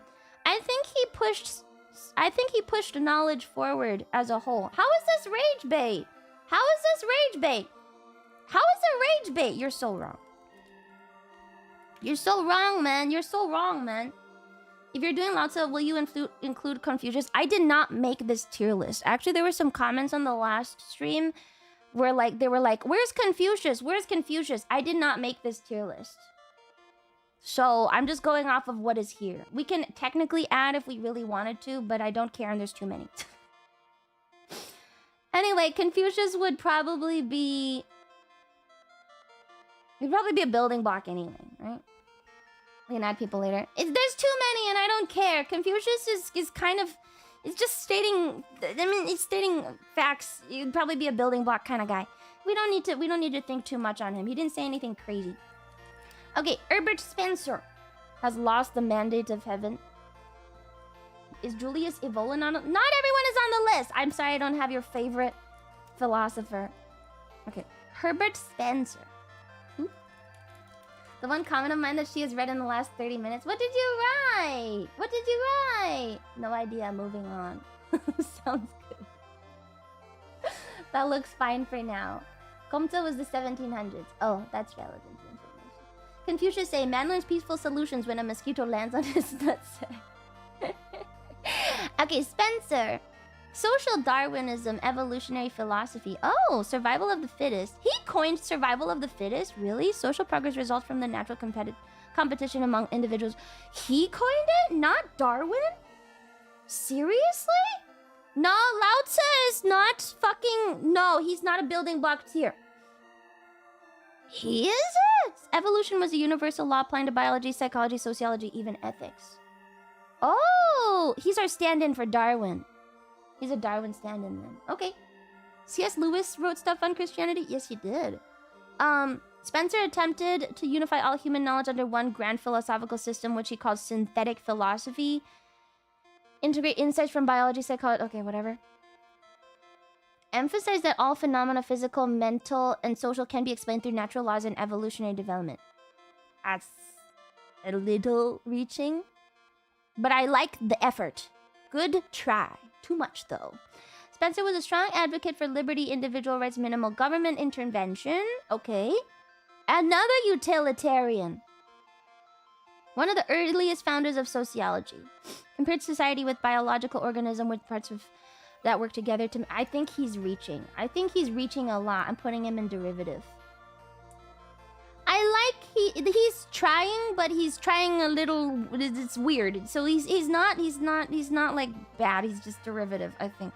Devil's advocate. I don't think he did it on purpose. He's not arguing. He's like... He's one step from being regressive, if I'm being honest. He's one step off from being regressive. I think some of his ideas are taking it too far. When you go into the absurd, I think you become regressive.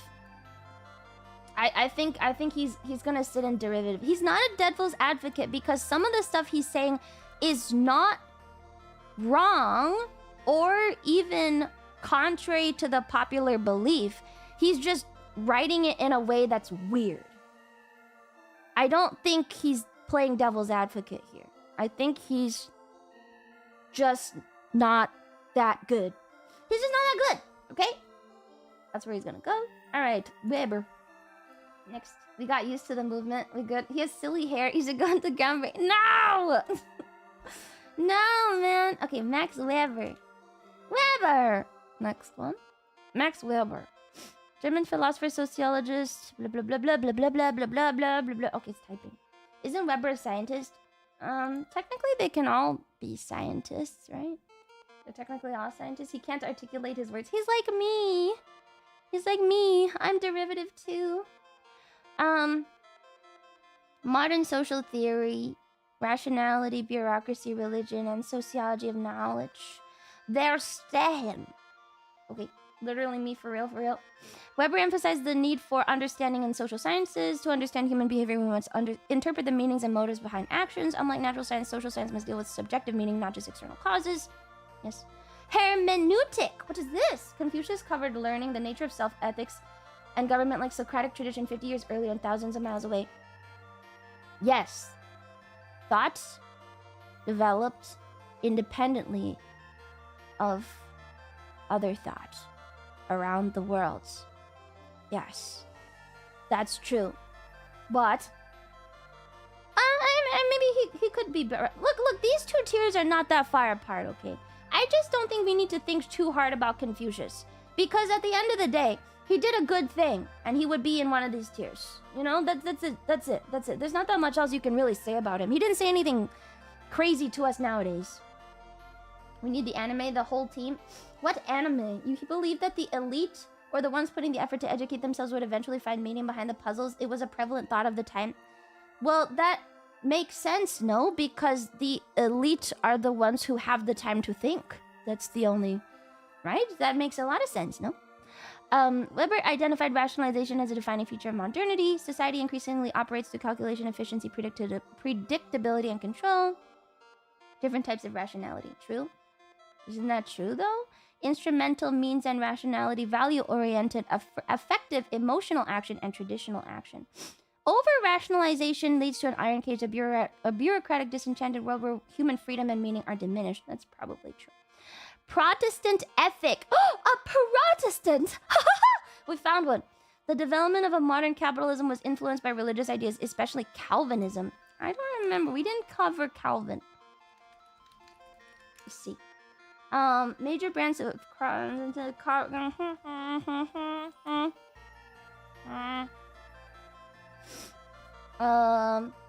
did not cover Calvin, and therefore now I'm confused. I'm confused now because we didn't talk about him. Oh, he's with Hobbes. Oh, he was with Hobbes. Oh, did we? There was no Calvin though. We only did Hobbes. So derivative? No, that doesn't imply derivative. Weber introduced ideal types as a methodological tool. Calvinism, where we're God chosen because we are rich, so they work so hard to stay rich. Oh, is it? We gotta do a history. Cleo, help me. Abstract models highlight key features of social phenomena, not perfect descriptions of reality used to analyze and compare real-world situations. Okay. Disenchantment and Zauberung. So German. In modernity, scientific understanding and rationalization of displaced religion, myth, and magic. That's true. I like this guy. I like this guy. I think he's going in groundbreaking. I think he's... Yeah, I think he's good. I like him. I can't enter my old Twitch account for a month. Oh no, make a new one. Just ban evade. It's fine. Okay, now we're on Tolstoy. This is a huge contribution. He managed to distinguish between philosophy guided by abstract concepts regardless of outcome and phil guided by pragmatism. This is sort of what you said earlier. Yeah, I think he's groundbreaking. I really like it. I think it's really good. It's very good. I like it. I did it and Twitch never figured it out. Don't worry about it. I mean, you're not a... I think ban evasion only matters if you're a content creator. Technically, people can just keep making accounts. Nothing's gonna stab you. Alright, Leo Tolstoy. I didn't know that Tolstoy... They're just listing fucking Russian authors does not imply philosopher. You know? Oh. Lumi wants to be a scientist nerd in the USSR doing nerd stuff. Maybe? Tolstoy. My mom made me read Anna Karenina when I was 13 and it made me depressed. The root of my depression. Reading Anna Karenina too early. Christian anarchism and pacifism. Did he actually write philosophy stuff? Like, actually? Everyone's a philosopher if you think about it? Yeah, that's true. But you would probably be irrelevant. He's actually a philosopher? He didn't just write? Oh, yeah, his later stuff was very philosophical. Oh, okay. He rejected all forms of state authority. Oh. Institutional religion and violence. Okay. Christianity demands absolute nonviolence, forgiveness, and love of enemy. Okay. There can only be one permanent revolution, a moral one, the regeneration of the inner man. Okay. Okay. Okay, cool. What is anarchism? Can I get a definition of anarchism? Like the actual definition? Which of these philosophers has this stuff? Probably one of, I don't know. One of them must have done it. He just, okay. How is that anarchism? Is it? He just doesn't like the state, huh? Moral simplicity, ethic, individualism, truth and goodness are simple and not inaccessible to all, not the domain of intellectual elites or institutions. Advocated for a life of moral integrity, self-discipline. He's quite... It's kind of a... What is the word? Ascetic. It's a bit of an ascetic. Huh? Modern industrial society, which he saw as corrupt, violent, spiritually hollow. Yeah, he's kind of... Okay. Kind of an ascetic. Existential and religious thought. Questions the meaning of life. He's not... I don't have a good tier for him. I'm gonna put him here. It's between these two. Because I think he's very critical of stuff, which is good and therefore not regressive. But he's also not the most solid, so he can't be a building block. Like, I think his beliefs are not... They're not pure, in a way. Like, the philosophy has to be, like, almost distilled to be a building block. And I think he was more, like, writing around issues to illustrate. Therefore, he is devil's advocate. It's not, like, distilled enough. He's not there yet. Yeah. Alright, I don't think he's derivative, though. I don't think he's derivative because he's not derivative of anyone else. He's not derivative of anyone else. I think he has a lot of, like, thoughts that are probably taken from things, but he's probably the first one in a long time to actually synthesize this way. So he's a little undercooked. A little bit undercooked. Not quite building block, but not derivative either. Alright, that's fine. Okay, we're gonna do Henri Bergson. Henri... He's full-on derivative? No, I don't think so. Nobody else shares his thoughts yet. Anarchism opposes rulers and hierarchies. I don't think anyone shares thoughts with Tolstoy yet. He was very different from the other thinkers of the era. He can't be derivative. He's very, very different. That's not fair. Okay, La Durée. Henri Bergson. Name is so silly. Measured space is... The distinction between measured spatialized time and lived time or duration, the qualitative flowing continuous experience of time as we actually live it. Real time is not divisible into units, it is a continuous... Okay, sure, whatever. Reshaped philosophy of time and consciousness influenced thinkers like Husserl, Heidegger, and Proust. Critique the dominance of scientific rationalism, which treats the world as a static system governed by laws and quantities, and ignores the fluid, creative, and unpredictable aspects of life. Okay. Élan vital and creative evolution. In his book Creative Evolution, 1907, Bergson proposed life is driven by a vital impulse, or élan vital, a creative force that pushes organisms towards innovation and complexity. Not random choice or externally caused behavior, but the ability to act in accordance with one's inner lived self. This is an actual devil's advocate, I think. This is an actual devil's advocate on purpose. I don't... Does he inspire any further thought?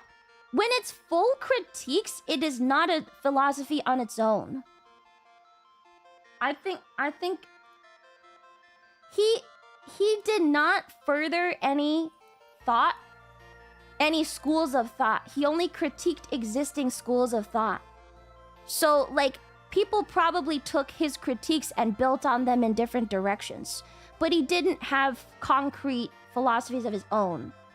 So it's pure criticism. It probably inspired more stuff, but it's only criticism, therefore not building block, only devil's advocate. Okay? I'll troubleshoot on my... Are you okay, Night X Tiger? Are you good? He was doing a little trolling. But not regressive. Not regressive. Critique is important for philosophy, not regressive. Okay, next. Okay, now we're on Camus. Albert Camus. That's fine. Okay, cool. Here we are, back at Camus. He rejected the label existentialist. For the 40s existentialist gangs, Camus, Sartre, Beauvoir, Heidegger, Arendt, Simone Weil, Wittgenstein, Merleau-Ponty. Kafka's 20 still. Okay, wait, let me just group them. Thank you, that's really helpful. Camus, Sartre, where is he? Sartre? Arendt? Wait, Sartre, Kafka? Beauvoir? Husserl? Where is he? He was here, now he is gone. I can't, there's too many faces. I'm face blind. Wasn't he here, chat? Oh, here, Sartre. Good. Put Ayn Rand in evil tier. There's no evil tier! There's no evil tier! We are not considering evil. Stop! How would you feel if you didn't have breakfast today, chat? Okay, cool. Was under Rand. Okay, cool. Forgot Ludwig. Who fucking calls philosophers by their first name? Oh, Wittgenstein. Okay, good. Beauvoir can move up. Okay, good. Better. Who will be the heel? Every story needs its villain. No, there's no villains in philosophy. Camus wrote one of the most important essays of the 20th century. The myth of Sisyphus is one. He wrote that? Who wrote the myth of Sisyphus? He wrote that? Really?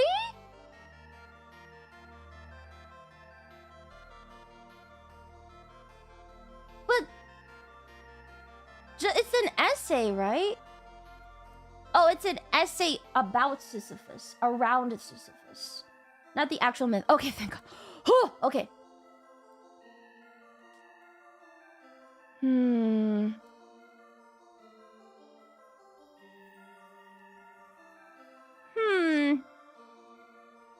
You know what suck?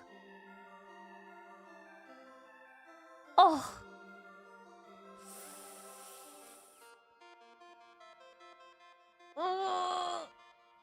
One must imagine Face Connect happy. I love it. Sorry. I love it. Okay, let's read the philosophies. Okay, we'll get to the end and then we'll get to the end. This is the absurd. Is the conflict between human desire and the indifference of the universe. Okay. Is life worth living? He argues that suicide is a philosophical surrender. Proper response to absurd is revolt, a continual conscious confrontation with life's lack of meaning. This revolt is not resignation, but defiant affirmation of life in the face of meaninglessness. One must imagine Sisyphus happy. Without divine or absolute morality, Camus sees humans as free to create their own values. True. Rebel and moral resistance. In The Rebel 1951, Camus expands his philosophy of revolt into moral political stance. Revolt begins with recognition of injustice and refusal to accept it. True rebel respects limits, never becoming what they oppose. Criticizes revolutionary ideologies, especially Marxism and fascism, that justify violence in the name of justice or utopia. Measured rebellion affirms life, dignity, and human solidarity. Political social thoughts. He opposed totalitarianism. Advocated for individual freedom, justice, human rights. Yeah. Journalism. Cool. Is he the first to think like this? I think that goes in groundbreaking. He seems like a soft kind of guy, though. I guess he seems very accepting. I think I like him. I feel like this is so lame. I remember in like one of my classes or something, like someone in a non-philosophy class, someone brought up the myth of Sisyphus, and I think that might have been one of the most attractive things that anyone has ever done to me in my entire life. That and quoting Lord of the Rings, but not a movie quote. one of the most attractive things I've ever seen in my life. That's so attractive. I think I've been biased for a long time. Quoting Lord of the Rings, but not the movie quotes, the book quotes, and then bringing up the myth of Sisyphus. Wow, very attractive, easy to please. I'm so easy to please. It's a well-known work though. Yeah, but how often do you bring it up in fucking regular discussion, huh? Will you post a complete tier list on the Twitters? Yeah, that is attractive as fuck. That was so attractive. I was like, huh? What? That was so attractive. I don't even remember who did it. Oh, I was very into it for a sec. It's a good analogy. I use it a lot. Sure you do. Well, I would like to. Well, I don't believe you because I know you, Keikonim. Don't pretend like I don't remember the things you say. I found the Lord of the Rings one's more impressive. The Sisyphus one is well known. Oh, happens less than you think. Anyway, Lumi just wanted to say you're 100% right about Marx. I am. Thank you. Thank you for saying that. I am absolutely right. Okay, we're gonna put Camus up here. We have to read some Camus after. I have never read the whole essay on the myth of Sisyphus. I have never read the whole thing, but now I really want to. Okay, next. Lord of the Rings is a hard book. Only tipped $5. He died driving fast in a Dodge-powered French sports car. For Selviga, Sartre, Camus' one-time rival, described the accident as scandal because it suddenly projects into the center of our human world the absurdity of our most fundamental needs. Based! Let's do Sartre next. So cool! Okay, next one. Jean-Paul Sartre. Nice. Based?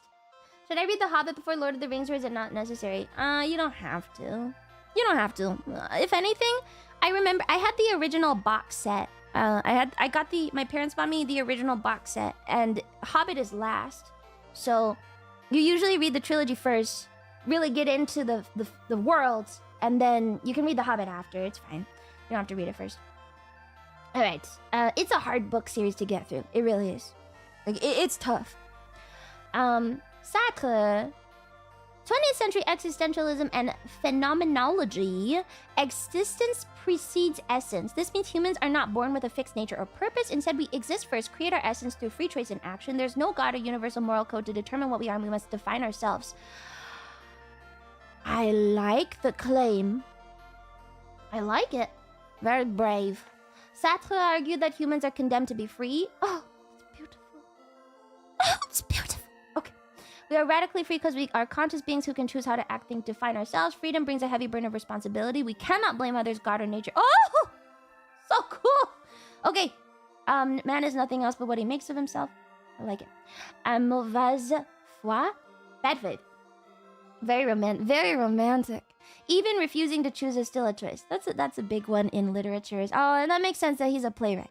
In his major philosophical work, Being and Nothingness, 1943, Sartre introduces the concept of bad faith, self-deception, lying to oneself to avoid the anxiety of freedom and responsibility. A waiter who acts as if he's only a waiter, or a woman who pretends not to notice her date's advances. Oh! Oh! It's like, what is it? It's like not acting is acceptance. Wait. How do I define this? Not acting on something you don't agree with is acceptance. Yes? It is acceptance. If silence is consent. Yeah, silence is consent. Sorry, that's a better way of fucking explaining it. Thank you. Much more concise. I like that better. Silence is consent. It's enabling. Being for itself and being in itself en soi, mode of existence in things which are complete, fixed, and lack of consciousness. Being for itself pour soi. I can't fucking French. Mode of existence in consciousness, which is incomplete, open-ended, defined by negation and freedom. Okay. Consciousness is always a lack. We are becoming never fully defined. Always becoming never fully. Existential. I love him. Okay. I love him. I think that's very different from previous existentialist thinkers. I think it is. I think it's a really big departure on previous existentialist thinkers. It's a very solid step in existentialism. Yeah, I think that's groundbreaking. I'm gonna put it up there. I think choices we make shape our soul. I think it's a very solid and defined step away from Nietzsche in a good direction. I think that's groundbreaking. Sartre's existentialism feels like a new philosophy on its own. It's very different. It's actually very different. Okay. Someone clip that. Don't clip me out of context, man. I mean, it's not even out of context. Don't use that as a thing. That's bad faith. That's bad faith right there. Why do you guys want to get me canceled, huh? Why do you guys hate me so much and want me to get canceled when you enjoy my rage bait content like this, huh? What is this? It's tradition. That's a bad one. The people will use that in bad ways. If anyone uses that in a bad way, I'm banning them. That's evil. That's straight up evil. Funny. Do you know Sartre tried to have his journalist friends to not cover the Soviet famine? I don't care about people's actions, okay? Again, we are not talking about that. We are not talking about that. Next LEC. Stop. Well, look, I think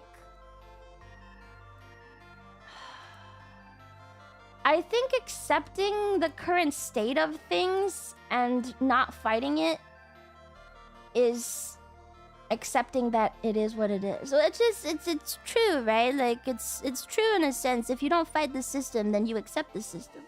Which is kind of how I am anyway. Like I've always been like that.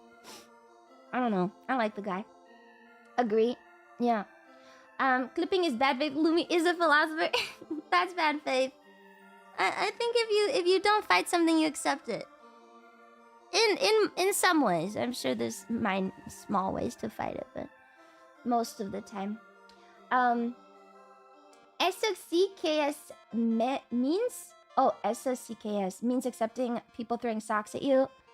Yeah, that's fine. Okay, Husserl founding phenomenology. I've never heard this word before. I don't know who Evola is. Isn't Evola like a music brand? Phenomenology, rigorous philosophical method to study conscious experience. Phenomenology investigates how things appear to consciousness rather than assuming objective world apart from experience. Study of phenomena as they are given without presuppositions. This is annoying. The things to the things themselves. I don't get it. What? Rather than assuming an objective world apart from experience? Can I get an explanation? Phenomenology investigates how things appear to consciousness rather than assuming an objective world apart from experience?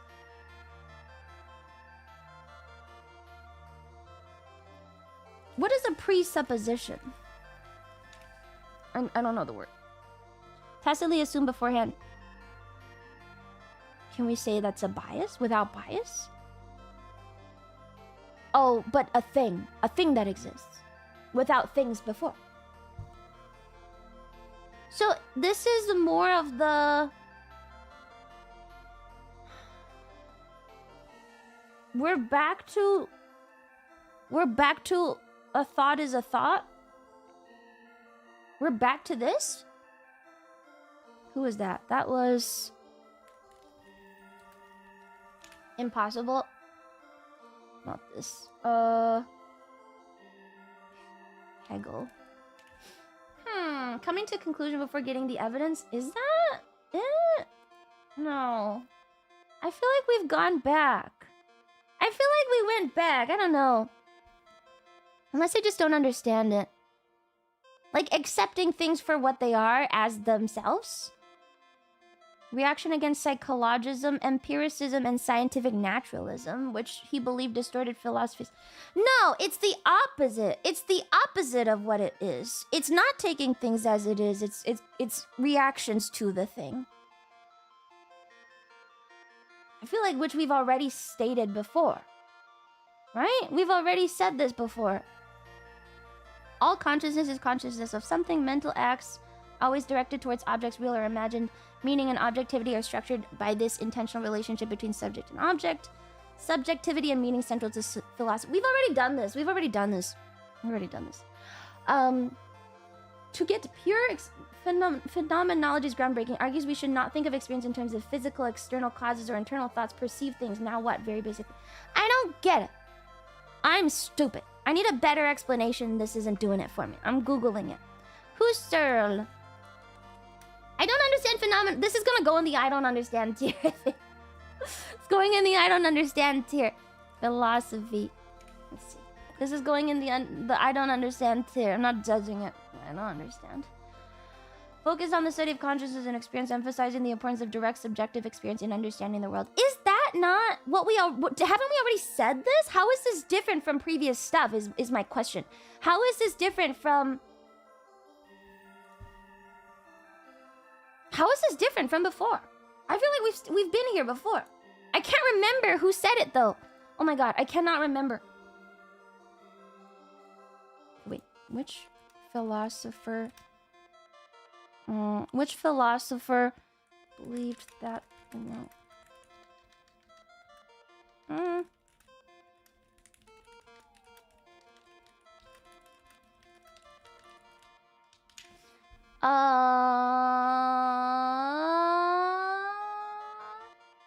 A lot of niche things root back to Aristotle. Kant. Is this not a restatement of Kant? Is it not a restatement of what Kant was saying? Isn't it? It's not really different. He rejects objective truth for subjective truth. It wasn't that Kant's whole thing? Was that the mind shapes experience? If the mind shapes experience, I don't think it being equated to your perception is what matters, then I'm not understanding the difference. A lot of philosophy is basically ideas, Plato versus reality, Aristotle. It's about perspective you study, not the subjectivity itself. Oh, it's studying with a worldview. Yes? It's studying through a specific worldview. That's phenomenology. Oh, so you're not understanding it's through specifically human eyes in general. You're specifically going for a specific worldview to study philosophy and phenomena. Yes? Is that correct? Is that what it is? Is that the correct understanding? Your worldview matters. Oh, okay. So it's similar, but to a new degree with the developments in socio-political ideology. Not the study of an object with an understanding of its subjective impact on your... What? From the perspective of you. It's just more specific than the Kant. It's taking Kant and making it more specific. It doesn't have to be derivative. Derivative does not mean derived. Derivative means... Well, it does mean derived. Okay. Usually people study from third perspective. So, can I get an example? I still don't get it. This is really close to going in the I don't understand. Intentional. Maybe I just keep reading. All consciousness. Intentionality. Mental acts are always directed towards objects. Epoche. To get pure experience, Husserl introduced the epoche phenomenological bracketing. You should suspend judgment without the existence.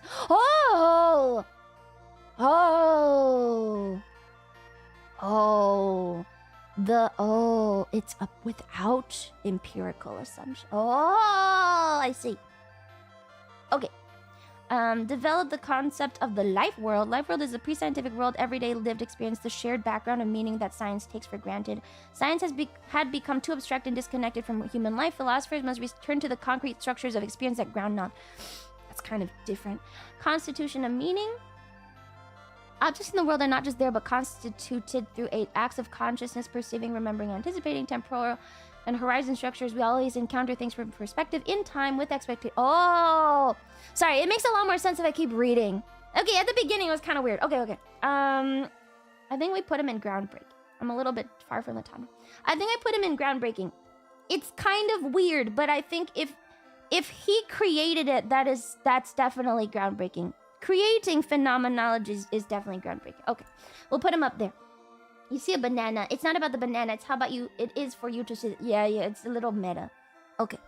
Okay, I think I get it. I didn't understand Kaneko with just the first thing. Anonymous tipped Hey! $333. Ride the tiger, meaning ride the challenges of life without Is that succumbing him? to its destructive nature. Thank you, Anonymous. He encourages you to embrace a warrior mentality and to strive for spiritual transcendence even in the face of doubt. Same thing as before but with balls. Thank you, backwards Anonymous. Thank you, Anonymous. Wait, let me read it again. Ride the challenge of life without succumbing to its destructive nature. He encourages you to embrace a warrior mentality. He does? Where is that in the thing? Is that in here? Is that in here? Strive for spiritual transcendence. Oh, I guess so. I guess so. He's... So could you say that he encourages existence without bias? Like trying to experience things without bias? Is that what it is? In essence? I knew my French was broken. Is that what it is in essence?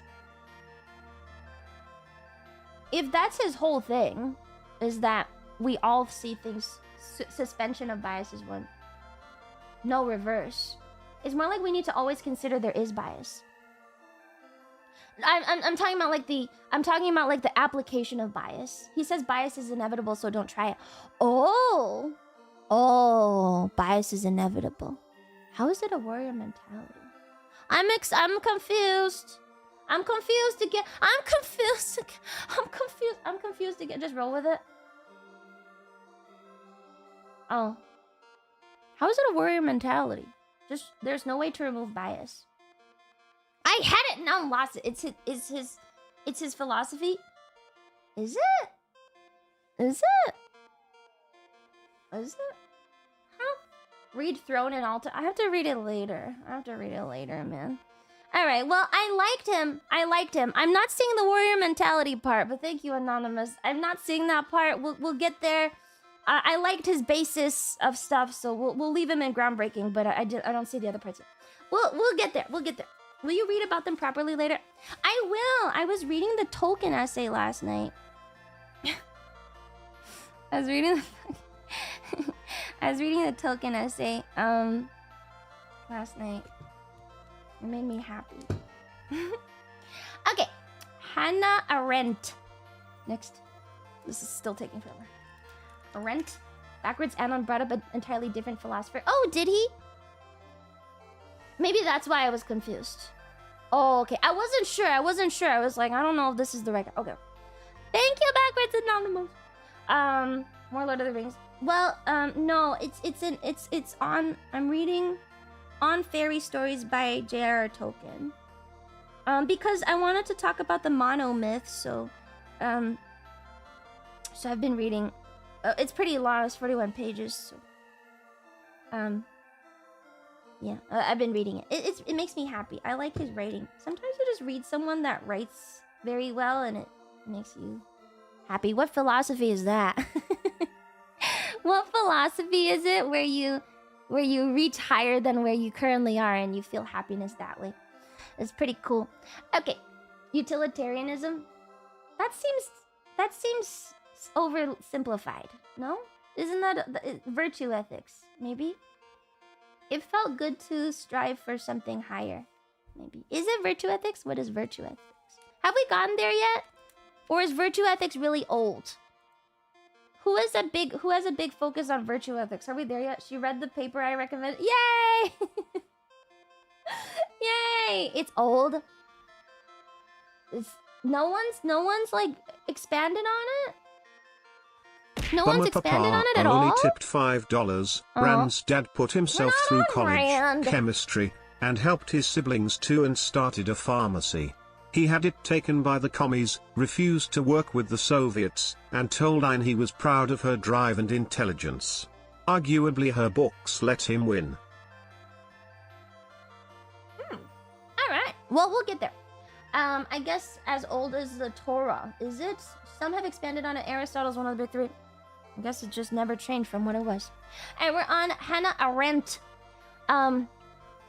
1906. We're in the 1900s now. In her seminal book, The Origins of Totalitarianism, 1951, Arendt analyzed Nazism and Stalinism as novel forms of total dominion.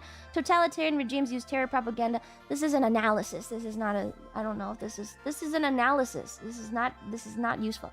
Banality of evil. In Eichmann in Jerusalem, Arendt coined the famous phrase, the banality of evil. Adolf Eichmann, a key Nazi bureaucrat, was not a monstrous villain, but a mediocre, unthinking man doing his job. Thoughtlessness, not malevolence, can be the root of systemic evil. That's fair. The human condition and the vita activa. Human condition, 1950. Arendt re-examined human life activity through a classical lens. She identified 3 fundamental human activities: labor, work, action. Bodily survival, necessity, making durable objects, shaping the world, tools, art, institutions. Political speech and deeds express... Action is the highest form of human life for Arendt. It's where we appear before others, reveal who we are, and engage in political life. She's very political, huh? Plurality in the public sphere. Viewed plurality, the fact that humans are distinct. I need to... One second. I need to... I'm doing this in real life, so I have to do this on stream too.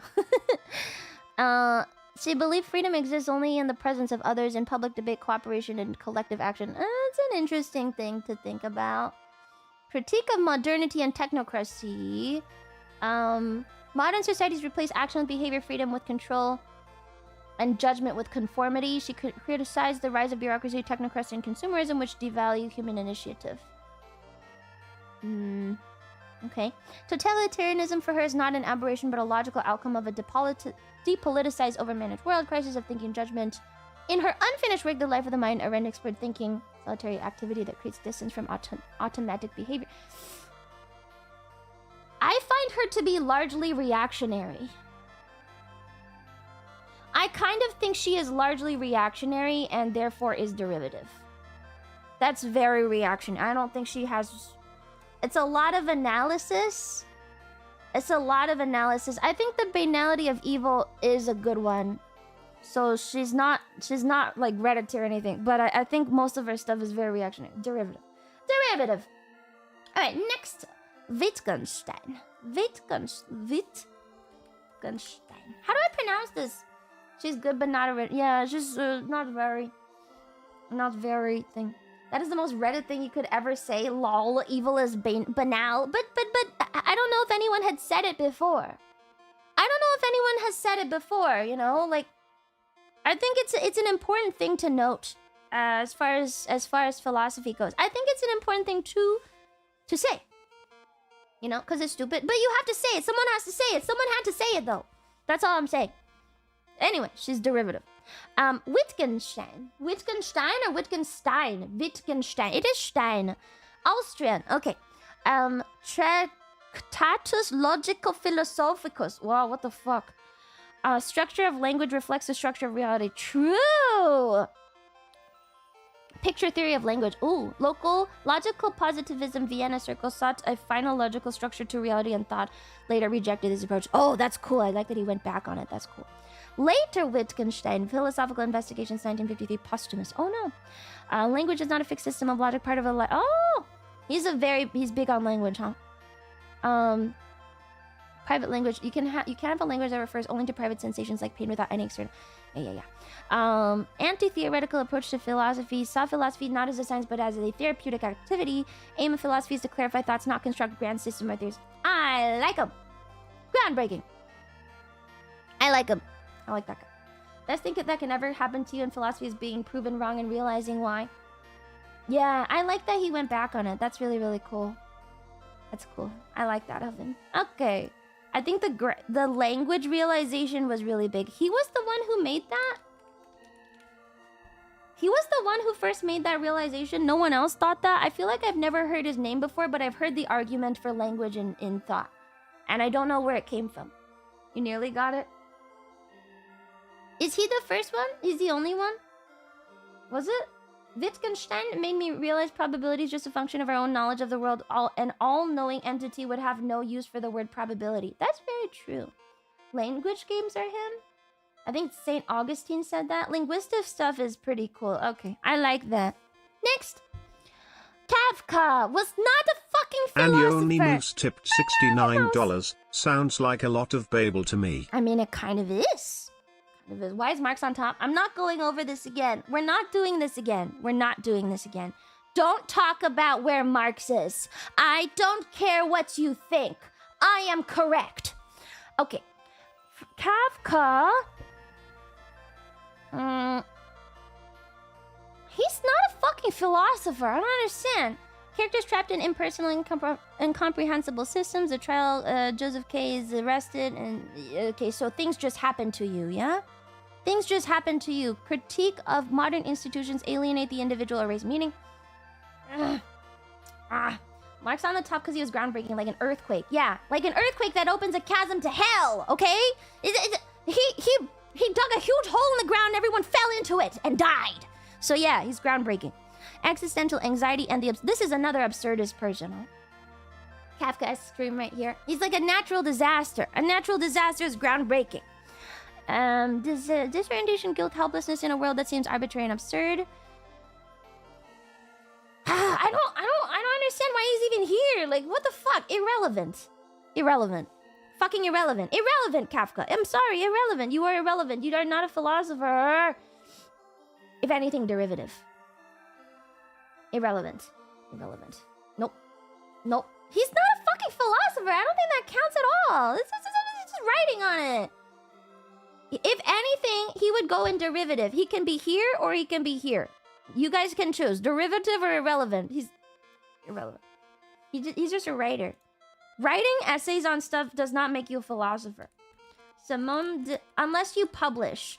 Oh my god, it's like fucking academia. Unless you publish, you cannot be a true philosopher. I would never have called him a philosopher. I like his books too. Everyone reads his books. Once you get out of college and you become an adult, you know, it's like the first thing that you read for a lot of people. Has anyone also done this where you get out of college and you don't have to read shit anymore for school? So the first thing you read is probably Kafka. You always pick up like a Kafka book. I feel like that's what everyone did. Everyone either picked up oh god, which one was it?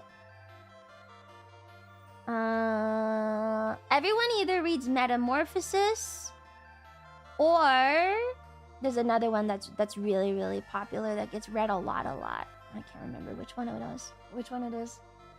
I had to read so much Kafka. Oh, what was your major? I'm too retarded to read. I like some of the Gaga songs. What does she know about Kevin? I feel like everyone reads it once they get out. Okay, Metamorphosis is the big one. The next one is Beauvoir. Okay. Feminist theory. Second sex and the foundations of feminist philosophy. Okay. Cornerstone of modern feminist theory. One is not born but rather becomes a woman. She argues that womanhood is a social and historical construction, not biological destiny. Men have historically defined women as the other. Blah, blah. Stems from being reduced to immanence, passivity, domesticity, instead of transcendence, freedom, action, subjectivity. Yeah. Existential ethics and freedom. In line with Sartre's existentialism, I was gifted a Kafka book at the time. The humanities folk are all like that. Pretty much, you get out of school and they're like, oh, time to read Kafka. Humans are fundamentally free and our task is to become authentic subjects through action. Oh, she's following up on Arendt. I feel like she's following up on Arendt. The action thing. Freedom is not isolated, interdependent. In Ethics of Ambiguity, she proposed a nuanced moral framework that balances the inevitability of ambiguity where both subject and object with responsibility to act in ways that affirm human freedom and dignity. That's pretty good. That's okay. She precedes Arendt. Oh, really? Arendt was on her? Okay. Critique of patriarchy and gender norms. Beauvoir critically examined how myth, religion, literature, science portray women as mysterious, passive, or inferior, ways women are socialized into accepting roles of domesticity, dependence, and self-sacrifice, the economic and psychological mechanisms that maintain women's subordination, called for economic independence for women, access to education and work, right to control their own bodies and reproduction. Lived experience and embodiment.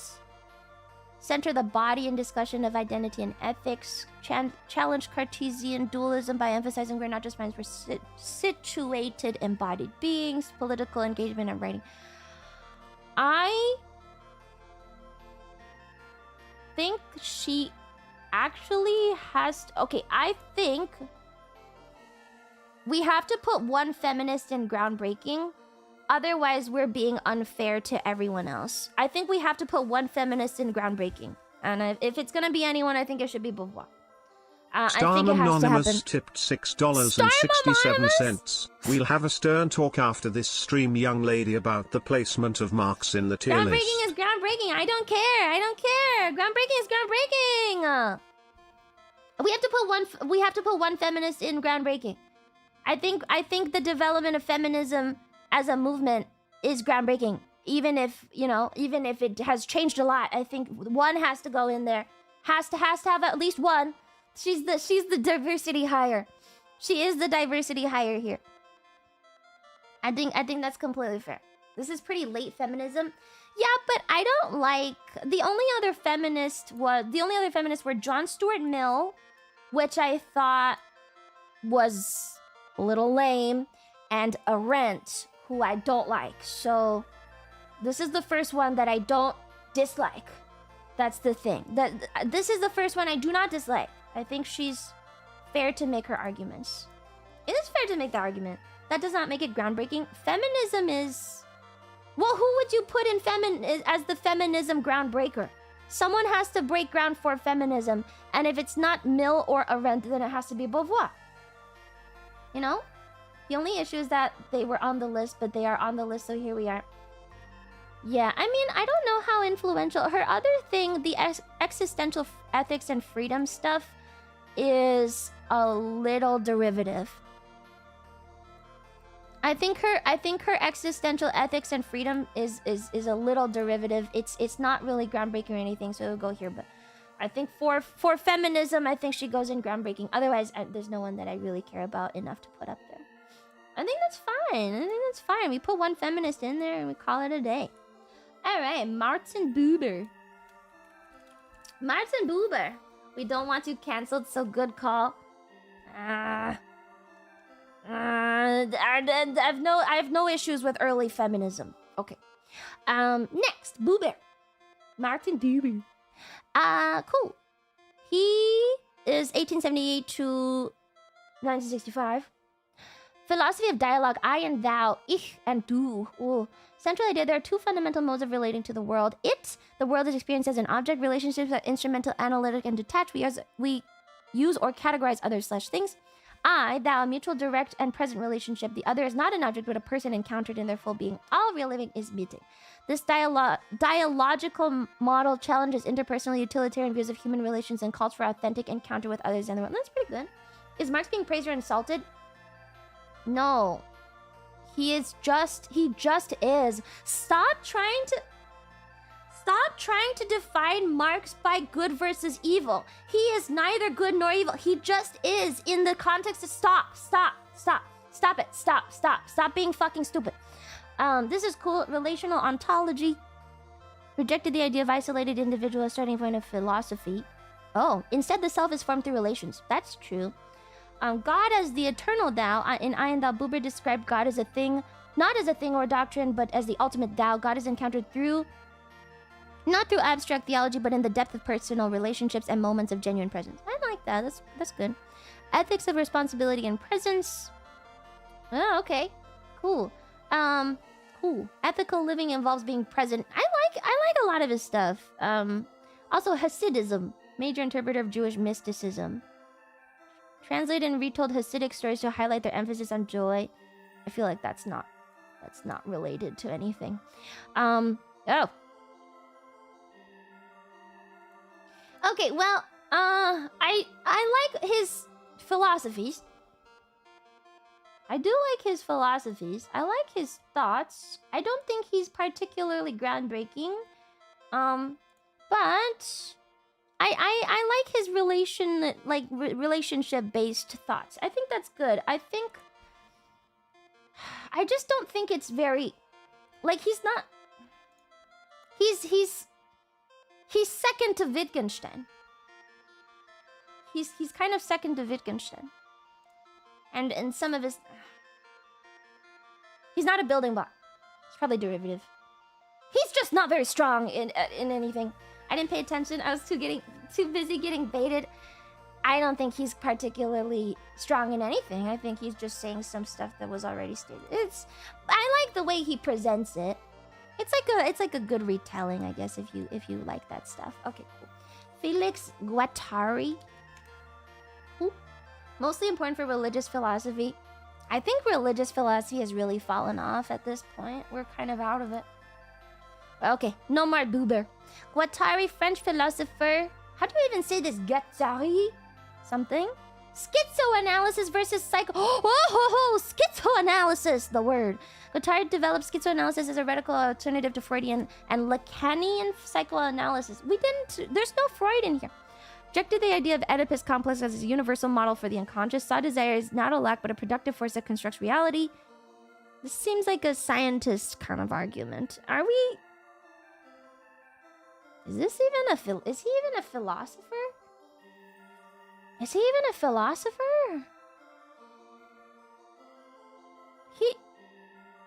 Yes? Really? Let me just state for the record that I disagree with Freud. I disagree. I think a lot of... Well, he obviously founded a lot of stuff, but some of his psychosexual development stuff is fucking weird. The other shit is all good, but the psychosexual stuff is really, really strange, and I don't like it. I don't like that the definition even exists, you know? Like, the fact that he had to go out and write it fucked up a lot of people. Him writing his psychosexual analysis notes has fucked up generations of people. So I'm pretty mad at him for existing. I'm quite mad. I don't like it. It opened a lot of doors, man. Now we have gooners everywhere. That's all Freud's fault.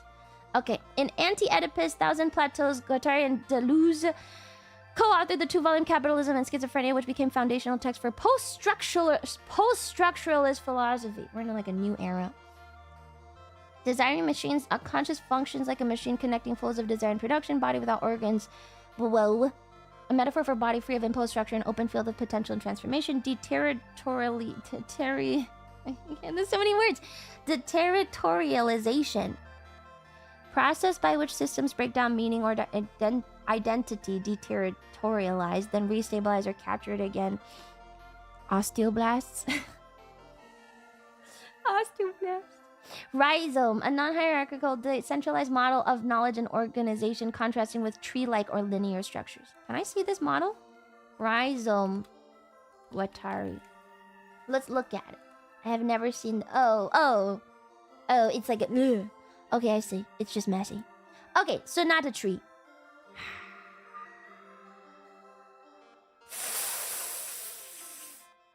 Ooh, I don't like it. Introduce the concept of assemblages. Realities composed of heterogeneous elements, bodies, institutions, technologies, of affects that form temporary functional wholes. Assemblages are not stable identities, but dynamic, evolving configurations of relations. Helps explain subjectivity, politics, and social systems as fluid and contextual, not fixed. Ecosophy? This is so annoying. And he's a scientist. What is this? Philosophy of ecological subjectivity, environmental ecology, social ecology, mental ecology. Revolutionary transformation of all three, arguing that true change must occur at psychic, social... I feel like he's reaching a lot. Capitalism is not just an economic system, but a semiotic and effective machine. It produces subjectivity, not just commodities. Capitalism captures desire, reshapes it, channels into... That's actually a good one. Called for creation of new forms of subjectivity that resist this control through art, activism, therapy, and politics. Capitalism is a machine that manufactures people.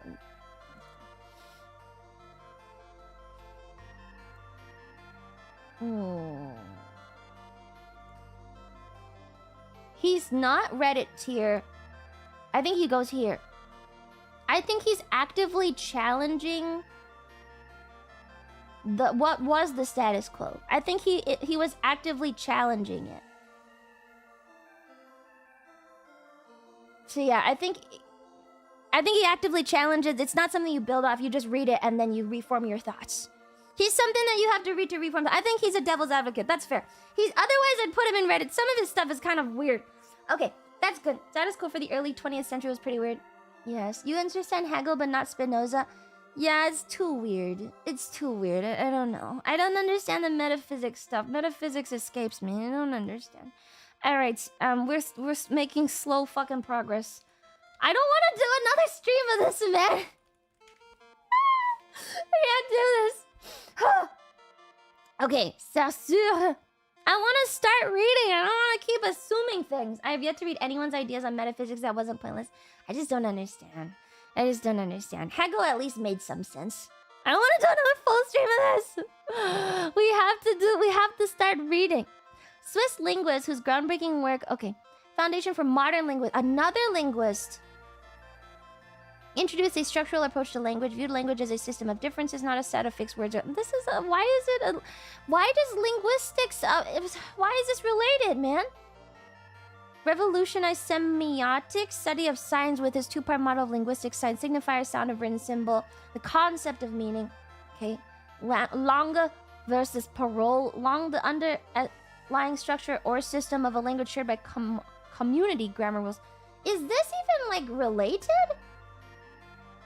Is this related to philosophy? Influence on structuralism and post-structuralism. There's an influence. Theories shape the development of structuralist anthropology, structuralist literary theories, post-structuralism and deconstruction, psychoanalysis. This is a little irrelevant. I'm putting him in irrelevant. I think that linguistics is very important, but we already have this guy, and I don't think this guy is on top of it. I'm keeping Wittgenstein, and I'm going to put all other linguists in the irrelevant tab. There's too many linguists. We don't care. There's too many. Too many linguists. Next. Carl Schmitt. Moving faster. Carl Schmitt. S-C-H. Yeah, Schmitt. Cool. Good. Oh.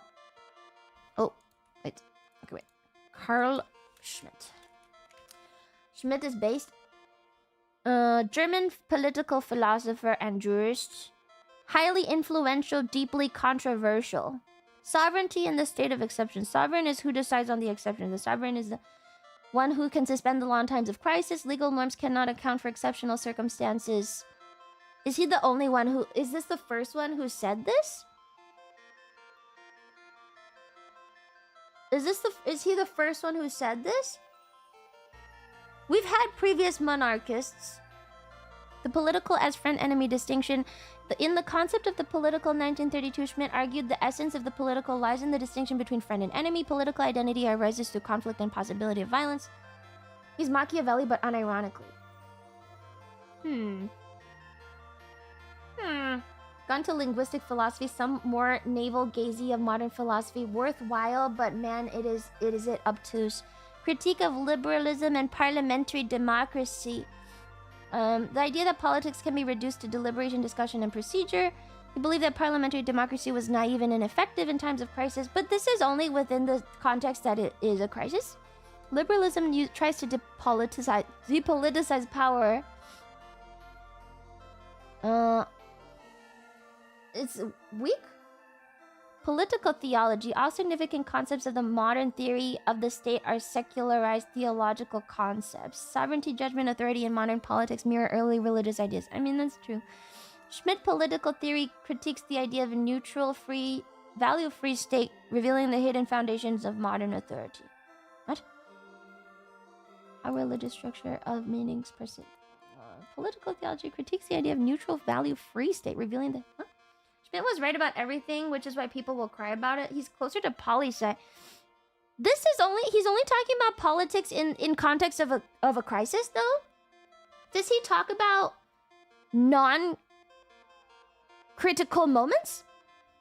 Decisionism is the idea that authority precedes law. Decisions create norms, not the other way around.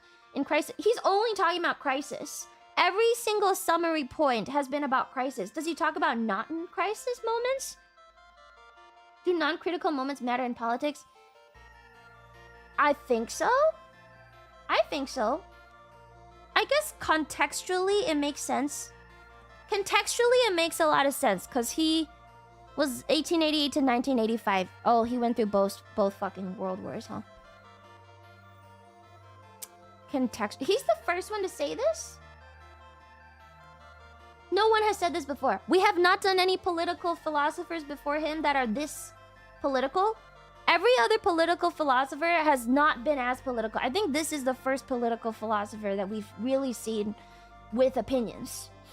about government, because government was not... Oh, this is the first time that government has solidified enough to have opinions on. Oh, I think so. No, 1888 to 1985. This is the first time. Oh my god, he was like 100 years old when he died. Yeah, he died at 97. I think this is the first one then. Careful, don't get cancelled. How about this? He can be in building block. I think his thoughts are a good departure from the previous political philosophy meta. But they are not widely applicable and easily argued. I think easily countered. I think we can put him in building block. He's the first one to push in a different direction based on the new systems of government in place. Yeah, I think we put him in building block. I think that's fine. Derivative of what? Derivative of what? You can't just put someone in derivative because you don't like him. I think he has ideas that are new. Okay. That or devil's advocate? He could be devil's advocate. He could be.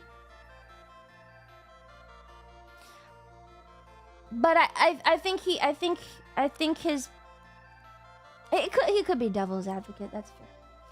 He's a derivative of Machiavelli. No, he's not derivative of Machiavelli. They existed at two completely different times. You can't take Machiavelli, put him... If you put Machiavelli in the current times, he would change his opinion too. It's not derivative, it's just different. The fucking world is different at this point. He lived through both world wars. I think that's pretty important to know. Okay, we're on Vogelin. Not because I don't like him though, just not as impactful. I don't think he's... Well, I don't know. I've actually never heard of him. So these are the two tiers I would put him in. Either building block or devil's advocate. We'll put him here though for now. He's also going too bad for Natsuck ideals, so...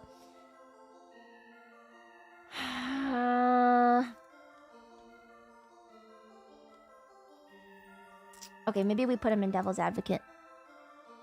Okay, we'll put him in devil's advocate. It's not as much of a building block. It's very opinionated. I think having an opinion makes you a devil's advocate. Very opinionated. Alright, how about this? Okay, Vogelin. Critique of ideology and modern Gnosticism argued that many modern political ideologies, especially Marxism, Nazism, and positivism, are modern forms of Gnosticism. Refers to the belief that the world is fundamentally flawed or evil, that humans can achieve salvation through spatial knowledge or radical transformation. Special knowledge, sorry. Believe that ideologies promise imminent salvation, heaven on earth, by remaking the world through political means. Immanentizing the eschaton. That's so many. What are those words? What are these words? What the fuck does that mean? Critique position Vogelin is a strong opponent of totalitarianism and utopian political thinking. What does immanentizing the eschaton mean? What does that mean? What are those words? Eschaton. The final event in the divine plan, the end of the world. Oh, it's like, oh.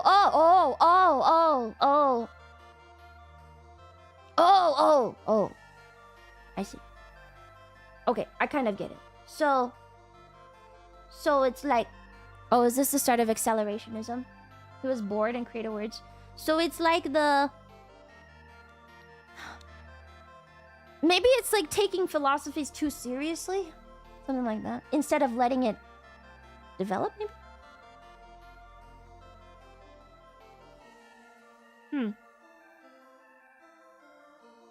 Maybe. Immanentize. Philosophy of History and Order. In his magnum opus Order and History, 5 volumes, Vogelin explored how different civilizations and cultures have understood and expressed cosmic, social, and political order. He traced this as an analytic paper. Argued that order in society reflects an order in the soul. Platonic idea, yeah. Political order must be rooted in openness to transcendent reality, not reduced material systems. Okay.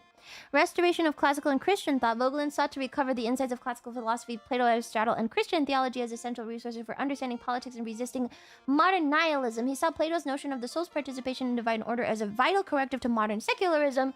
He regarded Augustine's idea of divine order and human limitation as crucial for a balanced view of politics, aimed to reopen the soul. Okay. Symbolization and consciousness. Fascinated by how society symbolized their experiences of reality. Symbols like justice, God, or the state are not just labels, they express the structure of human consciousness. This is kind of... He criticized positivism, Marxism, and okay, he is... I don't want to put him in Reddit tier. I'm going to put him here. I'm going to put him in Devil's Advocate. I think it's important to argue for these things. Like, I think it's important to argue for the things he argued for. But, his thoughts are a little... not very concrete. Not very concrete.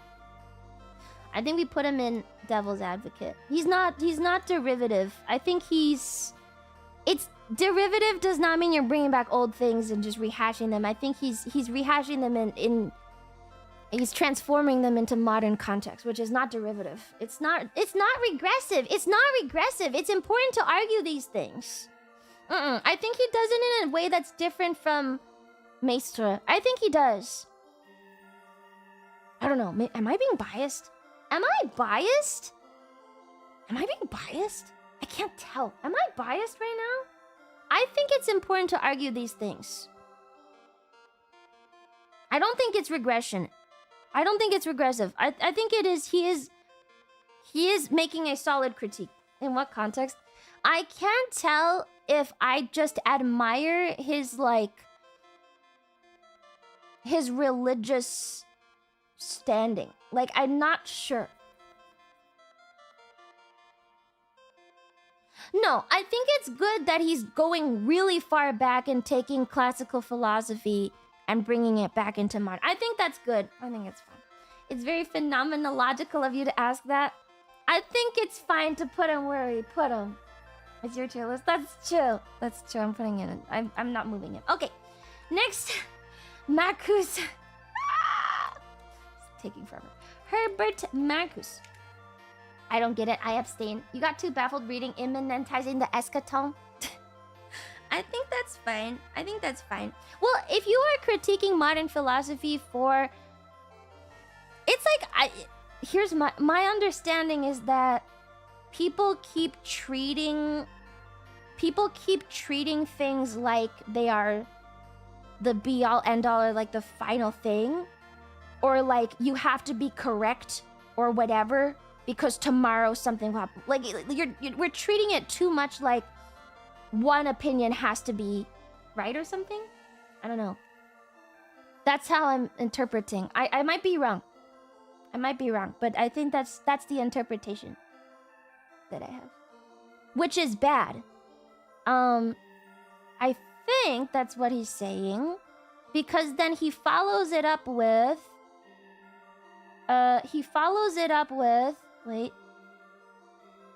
Wait, I went too far up and now I'm lost. He follows it up with, humans can achieve salvation through radical... wait. That you shouldn't have to radically transform. It should just be a letting things be, I think. Correct? Isn't that how it works? I learned it from Twitter. What? Correctness and reductionism and partisanship is important. Yes, words. Words! Okay, whatever. Marcus. One-dimensional man critique of advanced industrial society. Oh, anti-industrialism. Wonderful. Okay, one-dimensional man. Modern capitalist societies create false needs through mass media, advertising, consumer culture. Is this the first one to bring this point to life? Is this the first person to critique those things? Consumer culture. Is this the first one to critique consumer culture? These needs integrate individuals into the system, making resistance seem unnecessary or impossible. He's the first. Synthesis of Marx and Freud, Eros and Civilization. In Eros and Civilization, Marcuse brought together Marxism, Freudian psychoanalysis to explore how capitalist societies repress human instincts, especially sexual and creative energies. Okay. The reality principle of Freud, the necessity to suppress pleasure for survival, has become overextended. We repress more than is socially necessary. That's good. Libidinal energy could be liberated, leading to non-repressive civilization rooted in play, creativity, and aesthetic freedom. I don't like that he brought Freud into it, but yeah, that's fine. Modern society is dominated by instrumental technological rationality, reason used as a tool to control, produce.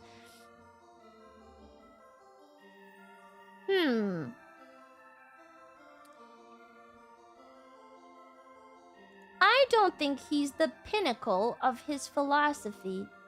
I think he is building block tier.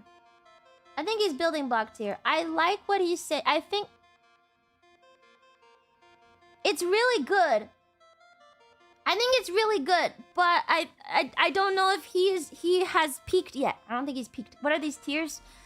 They're meta tiers. Guy's a little nasty, but if you're going by your rubric, it makes sense. I think he can be here. I don't like everything he says. Everyone who fucking derived off Freud is a freak, man. I fucking hate Freud. I hate everything that he did. Everything Freud did to the world is fucked. Fuck Freud. Ayn Rand. Okay, we're on Ayn Rand. Definitely influential. I think we put him here. Oh, sorry, here. I think the critique of consumer culture is a really big deal. But I don't know if that's what he's actually saying, because at the point, I mean, you know. Alright, cool. Building block tier is still important, but not original to... If original ideas are actually possible, nothing new under the sun. No. Building block is in, I think he has not reached the peak of what his thought is. We're not there yet. Okay, Ayn Rand. Objectivism. Every man is an end to himself, not the means to the ends of others.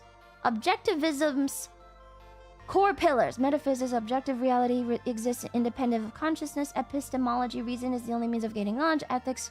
Okay, this is not helpful. What does this even mean? Freud and Karl both are regressive. Fucking Freud, man. Fuck Freud. Rand rejected both altruism and utilitarianism in favor of ethical egoism. The moral life is one in which individuals pursue their own rational interests. Sacrificing oneself for others' altruism is morally wrong if it undermines one's own values. Values like honesty, integrity, productivity, and pride are essential to flourishing life.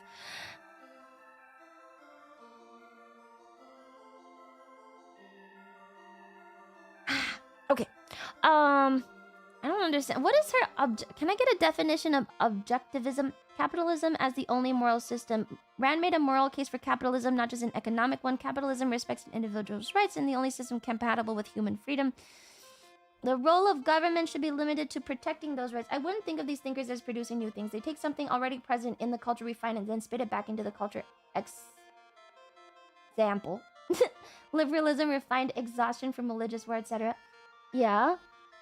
But then you wouldn't have a tier list. So think more in line with a tier list, man. She opposed all forms of collectivism, socialism, and statism. Critique of collectivism and altruism. Collectivist ideologies, communism, fascism, even some forms of democracy reduce individuals to tools for their group. Altruism, when institutionalized, leads to the sacrifice of the best and most creative people to the mediocre or undeserving. Okay.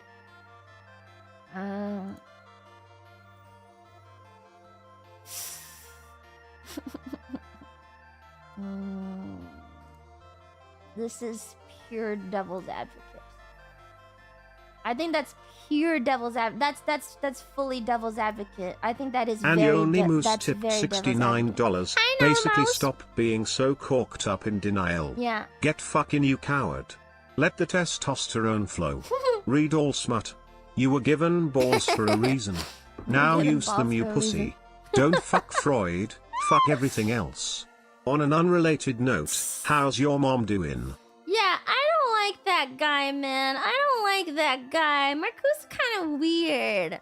And I don't know about Marcus, man. That was from Marcus. That was not for Ayn Rand. That was from Marcus. Okay, slight delay on the dono. I see. That was from Marcus. I think that's fine. I think that's a good block. I think Ayn Rand is pure devil's advocate.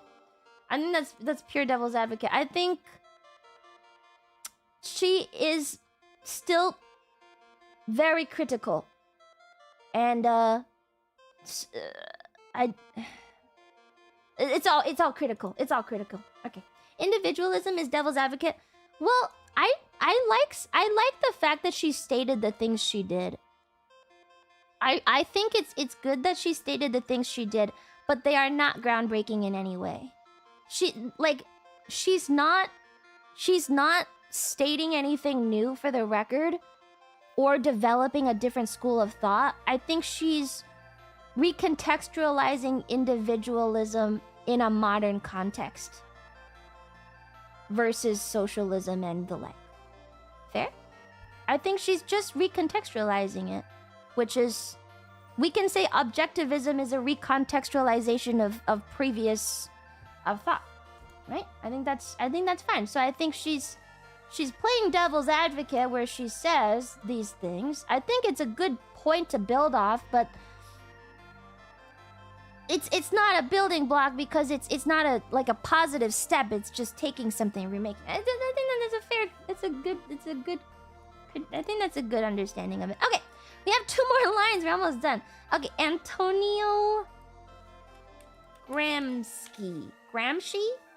She called an economic system moral. That's pretty stupid.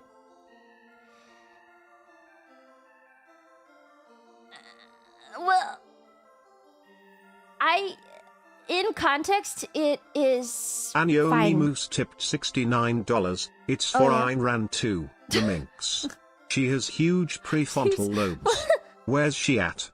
Tell her I said hey. You can go tell her. I think in context, it's very fair for her to say that. I don't begrudge her. She's allowed to say that in context. In context, yeah, her hair sucks though. Okay, Gramsci? I don't know. Italian. Gramsci? Whatever. They're swallowed with lots of water. Did she drown? Cultural hegemony. Ruling classes maintain control not only through force but by shaping cultural norms. That's true. Working class dominated ideological. Is he the first one to say this? Hegemony operates through education, media, religion, and civil society, making inequality seem neutral or common sense. Is this? We have not seen the word hegemony before. This is the first instance of hegemony. Yes? This is the first instance of hegemony. I read that Ayn Rand was a super femcel. I literally don't care about anything besides contributions to philosophy. I don't give a shit if she was a femcel. Who cares? It is the first. It was a major shift from orthodox Marxism, which emphasized economic base over cultural superstructure. Groundbreaking. He's the reason modern stories are so shit nowadays. Read up on what he's saying about escapism. You'll see what I mean. Let me read my summary, man. Gramsci redefined the role of intellectuals in a society. All people are intellectuals, but not all fulfill social function to be of the intellectual. Okay, kind of cringe. Traditional intellectuals, those who see themselves as outside class struggle, clergy, academics, versus organic ones, those who arise from and articulate the interests of a specific class, especially the proletariat. To achieve social change, oppressed classes must develop their own intellectual leadership. Fair. Civil society and the state.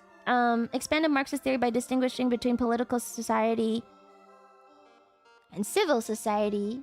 Argued that revolution is not just about seizing the state, but winning constant consent in civil society. He's like the basis for... He's kind of the...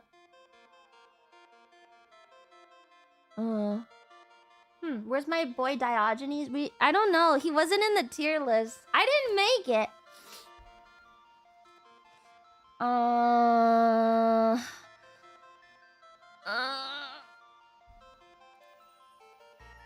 It's like he like defined one of the pillars of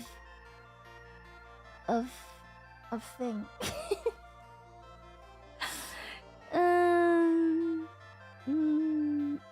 Okay, if it's the first instance of hegemony, I think that's pretty groundbreaking. I think it is kind of. Oh, or building block. I'm not sure. Which one?